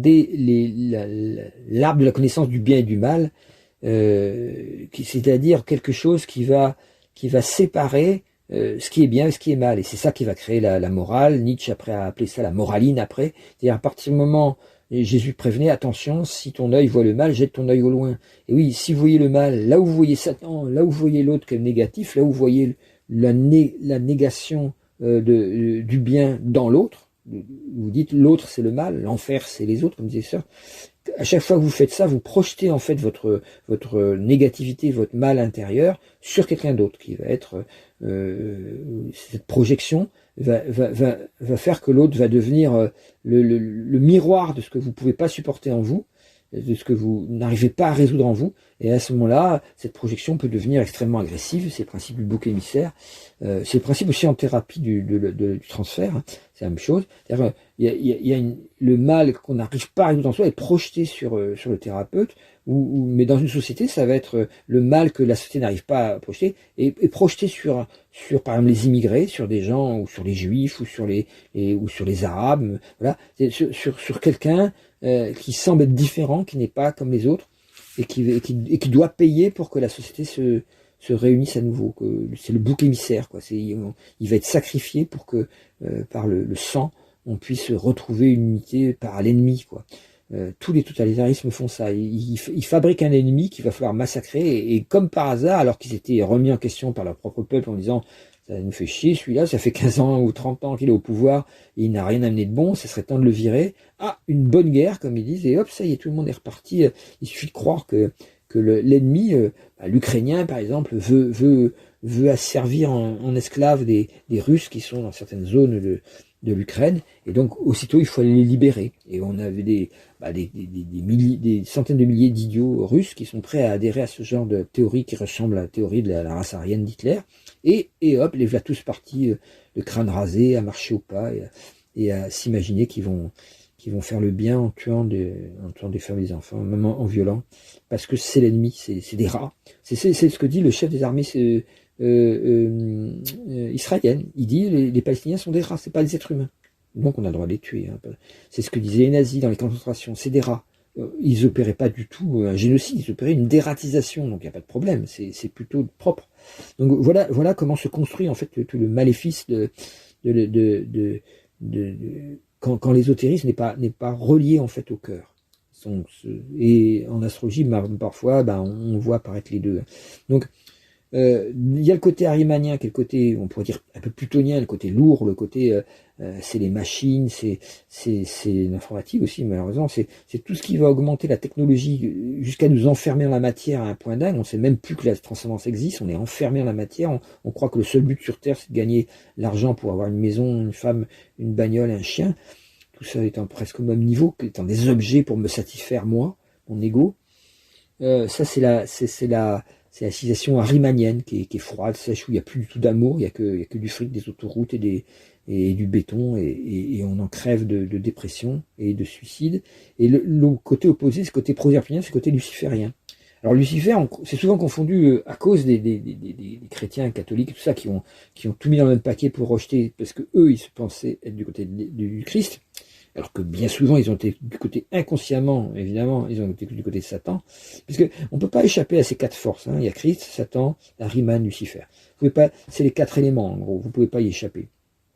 Donc, la seule solution pour y échapper, c'est de les comprendre comment ça fonctionne. Donc, Lucifer, c'est le principe plus proserpinien, on pourrait dire, le principe plus lié à l'astral, aux énergies du cœur, mais qui peut être là aussi dévié vers la sexualité gratuite, libre et pour tout le monde, c'est-à-dire quelque chose qui va jouir qui va croire que le but de la vie est matériel, comme les Arimaniens, mais c'est pas pour les Arimaniens ça va être la science et la technique, pour les lucifériens ça va être la jouissance ou l'art, ou ça va être des guitares électriques à fond, ça va être des concerts, ou voilà, c'est quelque chose où on va vivre une espèce de communion momentanée, c'est le côté le plus positif d'ailleurs des énergies lucifériennes, mais en même temps ça peut être toute déviation extrêmement égocentrique de cette énergie du cœur, de l'astral, comme beaucoup d'artistes qui virent à l'aide de drogue, du sexe, à tous azimuts, ils virent dans quelque chose de complètement pas toujours très inspiré, quoi. Donc, et le New Age, comme j'appelle ça, est vraiment une de ces... Lucifer, c'est le porteur de lumière, c'est quelque chose qui apporte la lumière. Donc, il y a des gens qui prétendent, du côté luciférien, apporter la lumière du Christ, mais sans se sourcer dans le Christ, c'est-à-dire sans se sourcer dans le cœur, mais en se sourçant dans le besoin d'avoir une influence sur autrui. Et donc, ça va être des influenceurs, ça va être les stars de rap ou de rock ou n'importe quoi, même du cinéma, n'importe quelle star, tout ce qui passe à la télé, là, ça va être ils sont sans le savoir eux-mêmes d'ailleurs, hein, ils vont pas le réclamer, puisqu'ils savent pas ce que c'est. Mais ce sont des lucifériens, c'est-à-dire des gens qui apportent la joie, le bonheur dans le petit écran, qui vont balancer des théories sur Internet qui ne sont pas vraies, et qui vont faire un faux ésotérisme, et évidemment petit à petit ça mène plus du tout vers le Christ, ça ramène vers le côté satanique, c'est-à-dire le côté renforcer les égos au lieu de les faire disparaître. Voilà, donc je voulais vous parler de ces quatre forces-là, le triangle Christ, Ahriman, Lucifer, qui est connu de tous comment dire, la lignée gnostique qui a eu plein de traductions différentes, qui est un peu la lignée hors de l'église officielle catholique romaine ou orthodoxe, tout ça, et qui a contenu beaucoup de gens très très intéressants, jusque récemment encore, mais aussi des gens qui chutent dans le côté satanique parce qu'ils n'ont pas compris que l'Église catholique n'est pas forcément la meilleure représentante du Christ. Alors ils vont s'opposer au Christ parce qu'ils veulent s'opposer, par exemple à l'Inquisition, comme ça, et donc il va y avoir les messes noires, enfin tout le côté satanique, qui est une véritable connerie. C'est simplement ils n'ont pas compris que quand l'Église fait ces massacres, elle n'est plus du tout au service du Christ, elle est au service de Satan, et que les bandits, qu'elle les répète.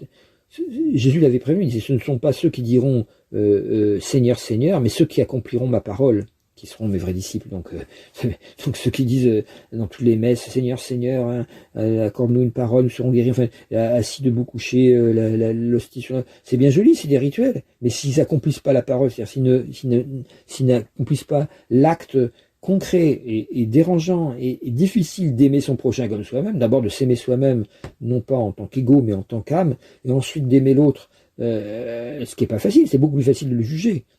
Même en astro, on voit ça, il y a beaucoup d'astrologues qui se servent de l'astrologie pour juger, alors qu'il faut s'en servir pour vraiment connaître l'autre de l'intérieur et se rendre compte, si on va très profondément dans un thème astral, on peut se rendre compte que si on avait été à sa place, avec le même thème, on aurait probablement agi pareil. Donc du coup, où il est passé le jugement, on ne peut plus juger. Quand on connaît l'autre à fond, on ne peut plus juger. Et ça, c'est l'ésotérisme réel. Donc ça n'a rien à voir avec ce que fait Alexandre Douguin ou Poutine, qui est vraiment, que je le répète, qui est le grand roi des frayeurs, qui est pour moi le grand roi des frayeurs annoncé par Nostradamus, c'est-à-dire le maître du KGB, anciennement KGB, ensuite FSB, qu'on a été chercher pour redorer le blason de l'ancienne URSS, parce que les Russes ont été humiliés. À chaque fois qu'il y a une humiliation d'un peuple parce qu'ils sont vaincus par un autre, c'est le cas avec l'Allemagne à l'issue de la guerre 14-18, c'est ça qui a fait germer Hitler. Bon, l'humiliation de Boris Eltsine, là, qui a fait tomber le génial président russe Gorbatchev, qui était un poisson qui avait compris qu'il fallait moderniser, mais il s'est fait rejeter en faisant ça. Il a ouvert les vannes, en fait, et puis du coup, la démocratie a mis à la place une espèce de pochetron ignoble qui s'est acoquiné avec les Américains pour faire des arrangements de surface, quoi. Et la belle révolution russe qui allait renverser le pseudo-communisme qui était le stalinisme, enfin le brejnevisme et tout ça, tout ce qui est venu après, eh bien, c'est devenu une espèce de foire d'empoigne des principales entreprises, des trusts, des lobbies américains pour mettre la main sur toute la richesse russe. Et ce qui est sorti de là, évidemment, un nouvel Hitler, ce qui est Poutine, qui dit, attendez, on est en train de se faire tondre la lettre sur le dos, on va redonner la fierté à la nation russe. Et alors évidemment, dans un premier temps, les gens qui sont d'un pays ne peuvent qu'apprécier quelqu'un qui redonne sa fierté au peuple en coupant les esclavages créés par des gens avides de pouvoir et d'argent.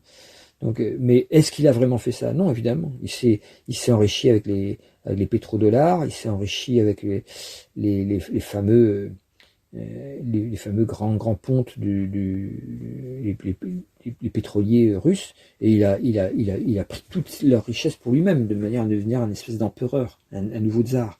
Donc c'est vraiment quelqu'un qui représente un petit peu la synthèse de toute l'énergie négative possible. Le triangle à l'envers, on pourrait dire Ahriman, Lucifer, Satan, au lieu du triangle à l'endroit, Ahriman, Lucifer, Christ, c'est-à-dire quelque chose qui descend au lieu de monter, et qui peut faire descendre toute l'humanité, parce que tout l'argent qui va être mis, les milliards qui vont être mis pour la guerre, pour les armements, ne va pas servir à faire le changement nécessaire pour l'humanité, les changements écologiques nécessaires pour faire un virage.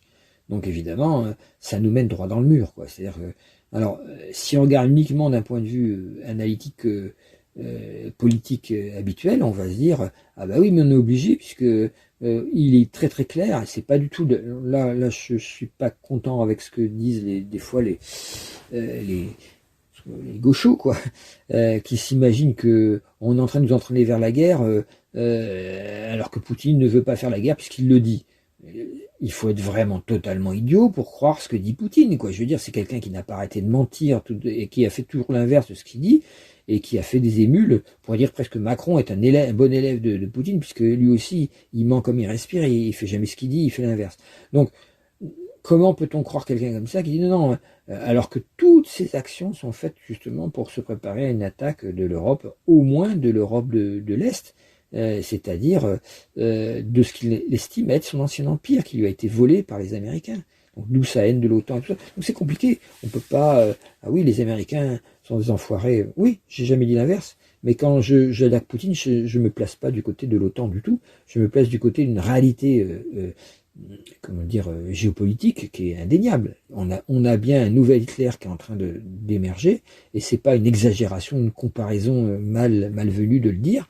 Il suffit de voir les discours, l'idéologie, la manière de faire, et surtout en astrologie, si on regarde, on a la réponse qui est là. Hein. Quand vous voyez la dominante angulaire de Bacchus pour Poutine au descendant, et la dominante angulaire au milieu du ciel de Trump, on voit très bien que ceux qui sont en train de prendre le pouvoir partout sur Terre en ce moment, c'est les énergies sataniques. L'énergie bacchusienne est très très reliée à l'énergie. C'est pas du tout Bacchus, le dieu du vin, comme on croit. C'est la manière dont il s'incarne maintenant sur Terre. Il va avec les excès toujours, mais l'excès c'est plus l'ivresse de la vigne, c'est l'ivresse de l'argent, du pouvoir, qui peut passer par toutes sortes d'excès, hein. Pouvoir sur l'autre, sexuel, financier, ou même d'écrasement militaire, quoi. Tous les pouvoirs. Voilà. Il y avait donc une question du soir, le débat, c'est le 24 novembre.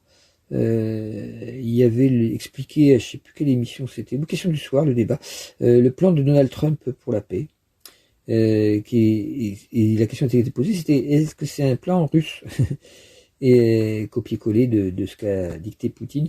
Et c'est intéressant du coup cette émission, même si on sait que oui, bien sûr, la réponse est oui, bien sûr, mais et j'ai déjà expliqué les raisons pour ça, ne serait-ce que par cette accointance totale de la même mentalité bacchusienne, donc d'essence fasciste. Et donc c'est intéressant toutefois d'écouter les spécialistes qui sont invités pour en parler, parce que en gros ils sont assez c'est pas le petit prêchi-prêcha habituel de France Inter ou de France Culture, c'est plutôt des vrais spécialistes, quoi, qui savent ce qu'ils racontent. Donc c'est intéressant. Donc il y a donc pour terminer sur cette pleine lune, que j'interprète pas plus parce que tout est dit dans la nouvelle lune, donc, mais simplement si on regarde pour Moscou, on peut voir que ce qui est angulaire, c'est Bacchus au descendant, comme dans le thème de Poutine. Donc on va avoir, c'est déjà trop tard, on le sait déjà, les échecs des pourparlers de paix, ce que j'avais prévu, je vous l'avais dit déjà. Donc que c'est des faux pourparlers de paix, puisque une paix sans justice, c'est pas la paix. Donc or il y a certaines guerres qui sont des guerres de justice. Quand un peuple se défend parce un autre peuple veut le mater, le mettre en esclavage, c'est ce qui s'est passé avec la résistance française ou Jean Moulin contre les nazis. Ils n'étaient pas très nombreux, ou De Gaulle contre Pétain. Mais bon, il y a beaucoup de mythes avec tout ça. Mais il est vrai que quelquefois certaines guerres sont presque inévitables parce que l'être humain est fait comme ça. Alors évidemment, il faut faire un maximum de choses pour les éviter, mais l'une des choses qu'il faut faire pour les éviter, c'est de ne pas être naïf, d'avoir une certaine lucidité, quoi. Pour ça, il faut relire Simone Veil dans sa proposition qu'elle avait dans les années 20, où elle était totalement pacifiste, anarchiste et libertaire pacifiste, et où après, en voyant ce que faisaient les nazis, Hitler, elle s'est dit non, on ne peut plus être pacifiste parce que c'était une véritable entreprise diabolique qui est en route et qui peut écraser sous le totalitarisme des millions de gens et faire des millions de morts. Et c'est d'ailleurs ce qui s'est passé. D'ailleurs, elle en est morte presque de chagrin, elle s'est laissée mourir parce qu'elle était juive d'origine et elle est morte à Londres presque par une espèce de suicide psychologique à l'intérieur, quoi, comme une espèce de désespérance que tout ce qu'elle avait fait pour essayer de prévenir n'avait servi à rien. Voilà, c'est comme ça. Certains sont là pour tirer les sonnets d'alarme, mais il y a beaucoup de gens qui sont sourds, donc ça sert pas à grand chose quelquefois. Mais bon, il faut toujours le faire, hein. C'est le rôle de certains sur Terre et il faut l'assumer. Donc simplement signaler la puissance de Bacchus, la part de fortune sur Bacchus au descendant. Au moment de la pleine lune. Bon, au moment de la pleine lune, la paire de fortune toujours se descendant par définition, mais tout ça que ce soit conjoint à Bacchus, c'est intéressant en début de bélier. Et on peut remarquer que sur le thème de Poutine, ça tombe sur son Eris natal. Eris qui est la planète un peu de la discorde, qui est en maison 5 chez lui, donc on voit qu'il veut exprimer quelque chose de discordant, d'agressif, ça. Et comme Bacchus arrive exactement dessus pendant alors déjà, on va dire, ça a déjà commencé, hein, son Eris est à 7,5, Bacchus est à 7, donc ça fait 2 ans que c'est commencé. Si on compte 1 degré d'orbe, à la vitesse où va Bacchus, on voit que ça commence au moment où il a déclaré la guerre, quoi. Bacchus arrive sur son Eris natal au moment où il a déclaré la guerre, et là c'est pas fini, on est encore dessus. Alors Bacchus va encore reculer, mais il faudra attendre encore au moins 1 an ou 2, 1 an et demi, 1 an peut-être. 7,5, excusez-moi, oui c'est ça, 1 an encore pour qu'il s'éloigne de cette position d'Eris. Donc tant que Bacchus est sur Eris, c'est les forces diaboliques, sataniques qui tiennent l'ego de Poutine par la barbichette, quoi. C'est-à-dire qui l'oblige à rester obstinément intraitable, à vouloir à tout prix terminer sa guerre en écrasant l'Ukraine, et au besoin en s'attaquant à quiconque qui pourrait les aider. Et pour ça, il a bien manœuvré en s'assurant que Trump resterait de son côté neutre dans ce combat, ce qui l'arrange drôlement parce que le seul problème dans l'OTAN, c'était la présence des États-Unis, et vu l'arsenal russe à disposition, l'Europe, c'est rien du tout, quoi, à côté. Il faut savoir que la quantité par exemple, d'ogives nucléaires dans toute l'Europe, en mettant l'Angleterre et la France ensemble, puisque les autres n'en ont pas, ou presque pas. Non, n'en ont pas. Donc on a, si vous au niveau armé, si vous mettez France et Angleterre ensemble, en admettant qu'ils veulent bien se donner la main, alors que l'Angleterre est plus en Europe et qu'elle-même se dirige vers un gouvernement probablement fasciste à la Trump. Bref, si vous les mettez ensemble quand même, histoire de... vous avez seulement 10% des armements qui sont disponibles là, et 10% de la quantité qui existe aux États-Unis, et 10% de la quantité encore plus grande qui existe avec la Russie. Et si vous rajoutez les arsenaux de la Chine et de la Russie, vous avez une force nucléaire qui est beaucoup plus grande que celle des États-Unis et de l'Europe ensemble.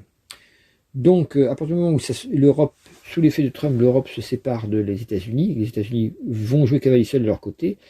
Le danger est grand que certains y voient une opportunité inespérée d'accomplir un plan à la Alexandre le Grand ou à la Napoléon ou à la Hitler, quoi, c'est-à-dire de profiter du vent en poupe pour faire une guerre éclair qui qui vengerait définitivement le peuple russe des affronts qu'il a subis, voilà, ou le peuple chinois, des affronts. On va retrouver ce désir de vengeance dans pas mal de peuples qui ont des raisons. Hein. Quand on voit le colonialisme, l'impérialisme qui a eu lieu pendant tout le 19e siècle, il y a des gens qui ont énormément souffert de l'Occident. Donc il y a des karmas. D'un côté, il y a des esprits de vengeance, de revanche politique, et de l'autre côté, il y a les karmas. Les karmas, ça veut dire que là où le sang a été versé, il sera probablement versé dans l'autre sens quelques décennies ou quelques siècles après. Donc c'est difficile d'éviter ce genre de mouvement de haut et de bas. C'est comme les vagues, c'est des cycles. Et ceux qui étaient en haut descendent et ceux qui étaient en bas montent. Voilà. Mais voilà, c'est un sens quand même apocalyptique, c'est-à-dire qu'il faut se poser la question de vers où ça va. Sinon, on ne comprend pas. Donc cette pleine lune, je vous l'ai dit, alors pour préciser, à Nantes, essayez de méditer vers 0h55, sur Paris c'est 0h41, sur Lyon ça va être 0h31, c'est l'heure, puisque cette pleine lune a lieu le 5 à 0h14, et c'est-à-dire presque avant le nadir. Donc si vous arrivez à tenir jusqu'à 1h moins 10, en gros, vous aurez l'occasion de faire une très très bonne méditation, parce que le soleil sera au fond du ciel, c'est-à-dire à la base de votre colonne vertébrale, sous la terre, hein, l'axe soleil-terre dans le même axe, et au-dessus de nous, juste au-dessus de notre tête, à la verticale parfaite, la lune, la pleine lune. Donc ça, c'est très très bon pour la méditation, et ça. Alors, je voulais signaler aussi dans cette quaternité là, que j'ai cité, Christ, Satan, Hermès, Lucifer, c'est une façon un peu gnostique donc de voir les choses. Mais il y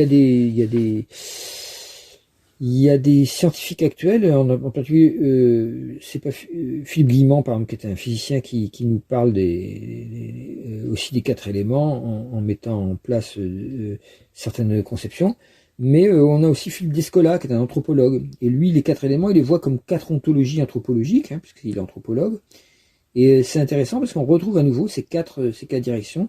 Alors, je vous rappelle le cercle, hein, feu en haut à gauche, air en haut à droite, et en bas à gauche, terre, et en bas à droite, E. Ça écrit fate, si vous voulez, fate, le destin, F-A-T-E. Dans un rond, dans un carré, vous le mettez comme vous voulez. Donc du côté en commençant par en bas à gauche, la Terre, c'est l'ontologie naturaliste, ça s'appelle, c'est-à-dire en fait c'est le côté techno-scientifique, c'est la logique, l'esprit logique, qui caractérise tout notre Occident, qui a étudié la nature de très près à travers la biologie, la physique, la chimie, tout ça, toutes les sciences, et qui en a conçu des techniques extrêmement puissantes qui nous amènent dans une impasse, parce qu'actuellement on est en train à la recherche extractiviste de matière pour continuer à fournir les machines, plus l'intelligence artificielle qui va augmenter la force de ces machines, on est en train de détruire carrément le support vital qui permet à l'humanité de vivre. Si on détruit l'humanité, il n'y aura plus qu'une planète contenant des machines et l'humanité aura disparu. Alors il y en a qui vont dire bon débarras, mais c'est un peu idiot, c'est souvent un manque de réflexion philosophique, parce que l'humanité vaut beaucoup mieux que les machines, beaucoup mieux, parce qu'elle contient le principe divin, et donc elle peut le réaliser, alors qu'une machine ne peut rien du tout que faire, que répéter ce pourquoi on l'a conditionné. Ce que fait le mental humain aussi, il répète ce pourquoi on l'a conditionné. C'est pour ça qu'il faut sortir du mental, mais avec une utilisation naturaliste qui voit la nature uniquement comme des bouts de feuilles, et les arbres comme des poteaux avec des feuilles autour, comme les animaux comme des espèces de trucs pour manger. Évidemment, on risque pas de dépasser ce côté matérialiste et lourd, et on ne peut voir la tombe que comme un trou où tout se termine. Donc en face de cette vision naturaliste, c'est la vision symbolique, qui était celle qui prévalait au Moyen-Âge et jusqu'à la Renaissance. Au lieu que ce soit le principe logique, la pensée logique, c'est la pensée analogique, dont j'ai parlé en début, c'est-à-dire la pensée symbolique. Donc on appelle ça l'ontologie symbolique, donc qui est plutôt du côté de l'air, et qui donc, comme l'air l'indique, fait des liens entre des choses à des niveaux différents. Par exemple, entre une plante, un organe, et puis une constellation zodiacale. Prenez Paracel, vous prenez les alchimistes, vous prenez les astrologues aussi, en tant que médecins à l'époque. Puis plus près de nous, l'homéopathie, où on retrouve ces correspondances-là scientifiquement. Les preuves scientifiques de l'homéopathie étant aussi clairement établies étant sans cesse remise en question par des lobbies qui font croire, et jusqu'à l'État français qui a assumé une fausse étude qui a existé, qui a été complètement débunkée depuis, et qui prétendait prouver que l'homéopathie n'avait aucun effet, pas plus qu'un placebo. Et en fait, on s'est aperçu que c'était encore une fois des conflits d'intérêts. On retrouve toujours, donc la science est en train de devenir de plus en plus pourrie, non pas en tant que science elle-même, avec un S majuscule, mais en tant on pourrait dire que putain du matérialiste, que putain du capitaliste, et en tant que putain du capitaliste, elle est plus du tout la science, elle devient une espèce de langage, une nouvelle secte, hein, des blouses blanches, qui nous impose une vision qui est tout le temps la même, et qui refuse tout progrès, alors que la science, c'est une clé du progrès. Mais ils sont du côté du scientisme et non plus du côté de la démarche scientifique qui consiste à douter et à inviter les nouvelles manières de voir à être vérifiées, ce qui n'est pas leur cas. Donc toutes ces preuves que l'homéopathie est bien fonctionnelle, qu'aussi bien sur les animaux que sur les plantes, et qu'on a bien des résultats probants, faits sur des cohortes de milliers de cas, eh bien non, tout ça s'est jeté à la poubelle, ça n'existe plus, parce que tout d'un coup, il y a un truqueur qui a inventé autre chose, et c'est le truqueur qu'on croit. On est bien dans une religion, on est bien dans du scientisme et non pas dans la science. De l'autre côté, donc l'autre axe, c'est l'axe, alors l'eau en bas à droite, c'est l'animisme.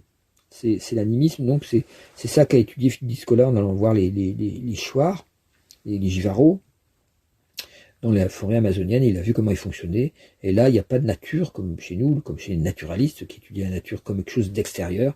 Il a vu que les animistes, tout est âme. Moi, je suis une âme au milieu d'âme végétale, d'âme animale, et on n'arrête pas de communiquer à tout niveau.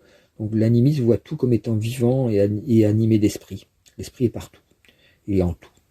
Donc c'est une vision intéressante et qui s'oppose à une vision avec lesquelles elle est souvent confondue d'ailleurs, c'est la vision totémiste qui est le feu en face, qui là représente plus. Alors dans l'animisme, il y a une espèce de fusion, quoi, comme c'est un principe de pensée fusionnelle, et c'est qui passe par une espèce de mystique unifiante, quoi.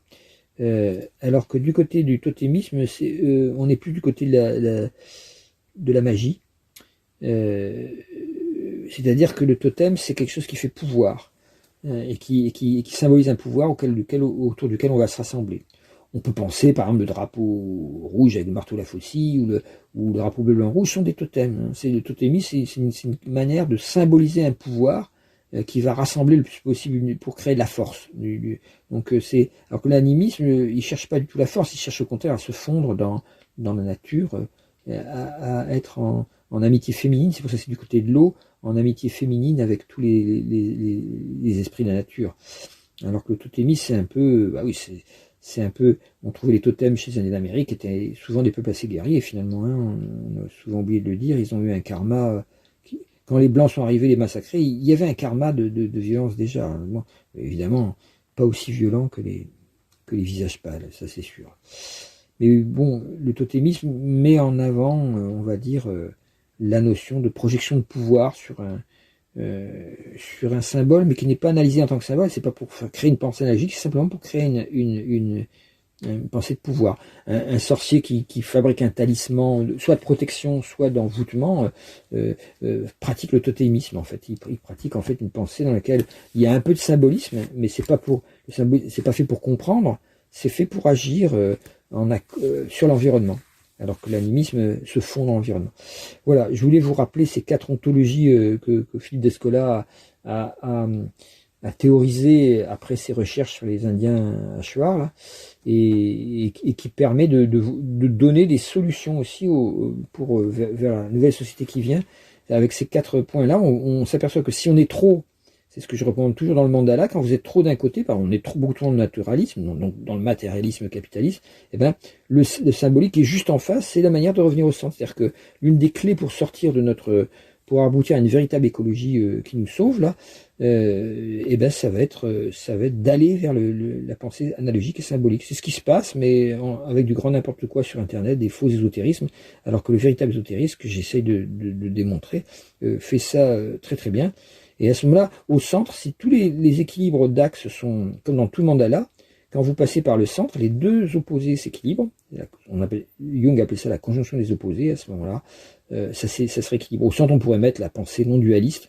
c'est-à-dire celle dans laquelle vous pouvez être à la fois symbolique, naturaliste, totémiste ou animiste, selon le moment, parce que vous êtes totalement en Dieu, dans le soi, comme disent les hindous, ou dans la vacuité, comme disent les bouddhistes, c'est ce qui est, ou en Christ, comme disent les chrétiens, c'est-à-dire c'est vraiment la communion intime profonde qui est arrivée à certains êtres comme Hildegard de Bingen, Saint François, tout ça, c'est des gens qui ont un peu, surtout Hildegard de Bingen, qui a connu un peu tout ça à la fois, qui est à la fois animiste, totémiste, symboliste et naturaliste. Bon, il y a des gens qui sont capables de synthétiser quelquefois tout ça. Et on est à l'époque où il faut qu'on réussisse à le faire, à synthétiser tout ça, pas simplement par une connaissance mentale ou érudite, même si ce que je dis peut paraître l'être, mais par le travail sur soi de manière à retrouver le symbolisme jungien, le symbolisme planétaire, de manière à ce que vraiment nos actes sur Terre retrouvent leur sens, que nous retrouvions le sens. Même si on doit mourir, le fait de détruite par des pollutions, par du électromagnétisme ou par des guerres ou des famines, le fait de mener sa vie en étant, comme on dit l'autre, droit dans ses bottes, c'est-à-dire en ayant des valeurs qui ont été vérifiées, qui ne sont pas simplement des idéologies qui est brandies de manière totémique justement, mais qui est vraiment été vérifiée par le cœur, c'est-à-dire quelque chose qui est réellement, qui arrête le mal autour de soi, qui fait du bien également. On en retrouve un truc bien mal, Lucifer, Ariman et tout ça, mais aussi qui amène plus loin que le bien et le mal, le fait de servir l'évolution dans un premier temps, puis ensuite la méditation qui est la manière la plus rapide, l'immobilité et la vitesse la plus grande, quoi. Et le silence est la parole la plus puissante. C'est-à-dire que c'est là où vous pouvez. Mais avant de méditer, il faut ces deux phases précédentes qui est un peu supprimer ce qui est négatif, c'est-à-dire les conditionnements, les croyances, et puis les traumas. Ce qui est fait, peut être fait avec plein de techniques, il faut ça. Dans un deuxième temps, être capable de faire le bien, c'est-à-dire de servir, de se mettre au service de quelque chose qui en vaut la peine, pas en s'investissement complètement dans le côté matériel, il ne faut pas non plus perdre toute l'énergie matérielle, mais faire qu'une partie, les anciens disaient 10% de notre argent ou de nos actes passe du côté de quelque chose de gratuit, de fraternel, de bon pour autrui. Pas simplement n'agir que pour soi ou que sa petite famille, sa femme et ses enfants, quoi. Ça c'est de l'égocentrisme agrandi parce qu'il y a une famille, donc ça guérit un petit peu l'égocentrisme uniquement individualiste, mais c'est encore pas suffisant, quoi. Faut aller plus loin que ça. Et donc voilà, et ça c'est le deuxième stade. Et le troisième stade, c'est vraiment la méditation, en sens que découvrir que tout le mal ou la souffrance vient de l'intérieur, par la pulsion désirante d'un côté, auquel on s'identifie, l'attachement, ça s'appelle l'attachement, ou bien au contraire le rejet, la haine, la violence, la colère, enfin tout ce qui va être contre, quoi.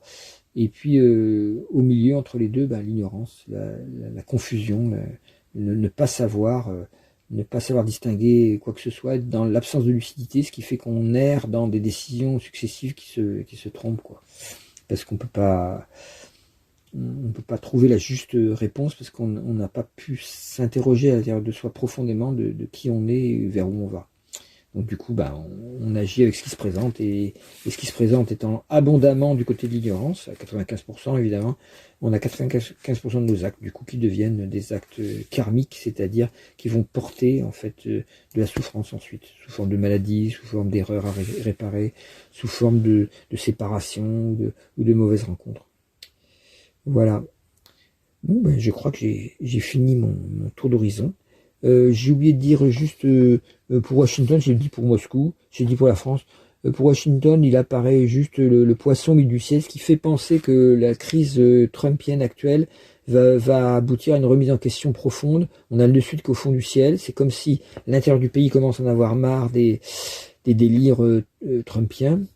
Il y a aussi les chrétiens, qui sont très nombreux. Les États-Unis, c'est quand même un pays de foi, de foi chrétienne, donc protestante. Et donc, quand il y a une conjonction Orcus-Apollon, qui est la planète que j'ai découvert, c'est pas celui que vous trouverez dans les astéroïdes. J'en ai déjà parlé plusieurs fois. C'est une planète très très lente qui pour moi est la clé du rapport entre les forces christiques et les forces sataniques. Et elle est là mélangée Orcus, donc il y a vraiment le mélange des deux qui est là encore, c'est-à-dire des églises officielles, hein, les téléévangiles, tout ça, on voit très bien le mélange existant entre des forces sataniques qui sont faites pour le pouvoir, pour l'argent, et des forces christiques qui sont faites pour réveiller la foi dans les êtres humains, pour qu'ils retrouvent le chemin du cœur. Les deux étant touillés, mélangés, le mélange devient imbuvable. Et ça, c'est les États-Unis, pas mal. Et aussi leurs colonies qui sont l'Amérique du Sud. Toute l'Amérique du Sud est prise là-dedans, pas mal. Il y a un mélange entre des églises qui sont présentes, des sauveurs, quoi, qui deviennent des bourreaux, petit à petit, tellement ils peuvent écraser en fait la conscience humaine dans des espèces de grands groupes, des égrégores, des groupes certes, qui prient ensemble, certes, mais quelquefois ça devient du fanatisme. Alors, le nœud nord en poisson en face, bon, quelle est la vraie spiritualité? Il va falloir aller vers la vraie spiritualité. La vraie spiritualité, très souvent, c'est un humanisme. C'est-à-dire qu'il va y avoir des gens aux États-Unis qui vont commencer à se réveiller en disant on n'a pas le droit de faire ça les êtres humains, et qui vont s'interposer de manière humanitaire pour dire non, avec ICE, la fameuse police qui est comme la glace de l'ère du Verseau. ICE, Immigration, je sais plus quoi. Bref, c'est cette police de l'immigration qui est là en train d'arrêter les gens dans la rue pour les ramener dans leur pays, sans distinguer s'ils sont pas là depuis 20 ou 30 ans aux États-Unis, et que donc ils ont leur vie, ils ont plus de vie dans le pays d'où ils venaient. Donc c'est une espèce d'inhumanité galopante, quoi, avec Trump.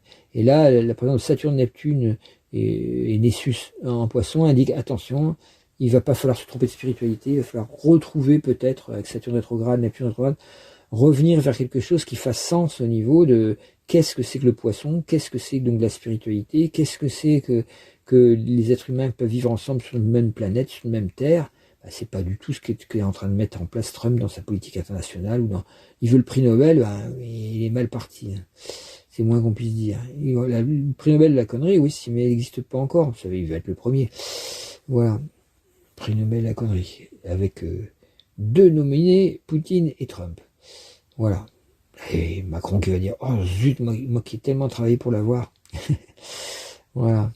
Bon, bah, vous retrouvez là-dedans les 4 cafés de l'Apocalypse, comme d'habitude. Étudiez-les bien. Et pour ceux qui ne connaissent pas, allez chercher ces vidéos sur les 4 cafés de l'Apocalypse pour bien comprendre qui ils sont et qui sont en action dans le monde en ce moment.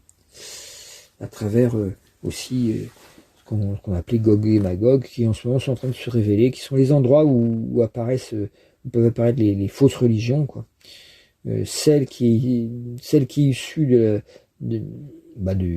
on pourra le dire du faux Dieu. Alors, c'est-à-dire, c'est quoi le faux Dieu? C'est le Dieu qui est récupéré par une religion ou par une secte de manière à devenir fanatique. Donc ça devient un faux Dieu par essence, parce que le vrai Dieu, il est à l'intérieur de nous, il s'appelle amour, on va dire ça comme ça. Amour, conscience, vie, il s'appelle. Donc il est en chacun de nous. Donc, si le faux Dieu, ça va être celui qui est brandi au nom de je sais pas quoi, de l'islam, de Christ, tout ça, voilà, et pour lequel on va brûler des gens, on va les tuer, tout ça. Voilà, donc là, le faux Dieu, il est en plein action au Moyen-Orient. Et puis la fausse opposition à Dieu, c'est-à-dire le mouvement qui a été la nouvelle religion, l'ère du Verseau, qui a été démarrée en 1917 en Russie, qui est le bolchevisme, c'est-à-dire le marxisme appliqué. Et ce marxisme appliqué, on sait qu'à travers le stalinisme, il a fait des millions de morts, mais il est une tendance normale de l'ère du Verseau, parce qu'il va falloir que les droits humains soient révélés partout. Que la Révolution française, qui était le début de cette émergence de la religion du Verseau, en 1789, et aux États-Unis à la même époque, pratiquement, puisque la Constitution américaine est apparue elle est en 1788, je crois, donc tout ça c'est la même date. Eh bien, ces 2 pays phares, quoi, de la nouvelle religion du Verseau, ils se sont tous les temps plantés dans le néolibéralisme le plus infect, j'ai envie de dire, et pourtant ils ont une mission qui est d'amener le règne ce que les anciens gnostiques appelaient le règne du Saint-Esprit, c'est-à-dire l'intelligence qui est capable de dépasser le mental conditionné, le mental machinique, le mental ordinateur, l'idiocratie artificielle, comme j'appelle ça, qui est en route maintenant, qui sont capables de dépasser ça par le mental, donc par le symbolisme, par la connaissance, de manière à aboutir à une vraie spiritualité. Une spiritualité qui sera à la fois scientifique, et comme Philippe Guillemant, qui nous parle d'énergie quantique d'un côté, et qui en même temps fait le lien avec les enseignements spirituels orientaux en particulier, mais qui sont présents également dans les enseignements du Christ. Quand on va lire par exemple le livre secret de Yeshua, fait par Daniel Meroy, il y a 2 tomes, on a une vision assez claire que le message chrétien est exactement le même que le message bouddhiste ou le message hindouiste, c'est ça. C'est un message de vie, amour, conscience, en fait. Voilà, et évidemment, en Russie est apparu ces premières fois collectives qui étaient une horreur, puisque c'était animé par la grande erreur de Marx, enfin la grande erreur, l'opinion qu'il avait que ça ne pouvait avoir lieu que par le massacre des forces adverses, donc une espèce de la révolution violente pour renverser le pouvoir en place. Et on sait que, comme le chantaient les Beatles après, on a surtout besoin d'une évolution plus que d'une révolution, parce que toutes les forces anti-évolutives qui sont au pouvoir en ce moment s'appuient sur notre ignorance, sur notre manque de conscience. Donc c'est bien la conscience qu'il faut faire évoluer, et que si on arrive à faire évoluer cette conscience en chacun, eh bien évidemment plus personne ne se mettra au service de ces... par exemple, pour avoir de l'argent, se mettra au service d'actes complètement ignobles ou complètement hors, dans l'irrespect total de l'être humain. Et c'est ce qui se passe actuellement. L'être humain n'est plus respecté. Et quand l'être humain n'est plus respecté, évidemment, on va vers des révolutions, mais les forces de répression sont tellement fortes en ce moment que ça va être très difficile que ça ait lieu de manière violente. À mon avis, ça n'aura pas lieu de manière violente. Ça aura lieu de manière par un renversement des consciences. Et parce que les forces de répression, les LBD, comme on l'a vu, les djihadistes qui s'appellent les gendarmes mobiles, qui sont des djihadistes du pouvoir fasciste, quoi, on va dire, qui sont utilisés par le pouvoir macronien comme si c'était des gens qui ramènent l'ordre, ça a été trop loin, quoi. Ça va trop loin. Donc l'impunité va trop loin, on va dire, pour ces gens-là. Donc on est dans un tournant. On voit très bien qu'ils veulent être de plus en plus violents avec toute manifestation d'opposition, au point de faire que sortir militer pour ses droits, pour sauver des zones de projets anti-écologiques, pour ramener l'écologie sur la terre. À chaque fois que des gens se rassembleront, il faudra qu'ils aient très très peur. C'est le but de nos gouvernants, ils aient très peur. Donc on est prêt à en tuer quelques-uns pour dire voilà. Comme ça, quand il faudra manifester dans la rue, vous hésiterez, vous n'y viendrez plus. Il faut que vous restiez chez vous devant la télé, quoi. Voilà le but de ces gens-là. C'est assez horrible, et en même temps, même si les manifs de rue servent à se compter, à se dire, il y a quand même des gens qui sont encore pour la justice. Il y a quand même une efficacité de plus en plus grande au niveau politique, qui consiste non pas à chercher à élire de nouveaux maîtres, mais à agir dans le contexte ONG, dans le contexte associatif, dans le contexte des zones d'influence que peuvent avoir des associations, pour mettre en place dès maintenant les nouvelles formes de vie qui doivent advenir dans la décennie qui vient, et qui seul permettra en fait qu'on passe par une destruction nucléaire de toute notre civilisation, ce qui reste le risque principal de ce passage apocalyptique. Voilà. Donc ça dépend de chacun de nous, pas dans le sens on n'a pas à se culpabiliser avec ça, mais ça dépend de chacun de nous au sens on doit pouvoir mettre en place en soi-même les forces positives qui permettent de mieux penser, de mieux aimer, de mieux agir. Et si ces 3 choses-là sont faites, comme je dis souvent, si chacun fait de son mieux, alors il n'y a pas mieux.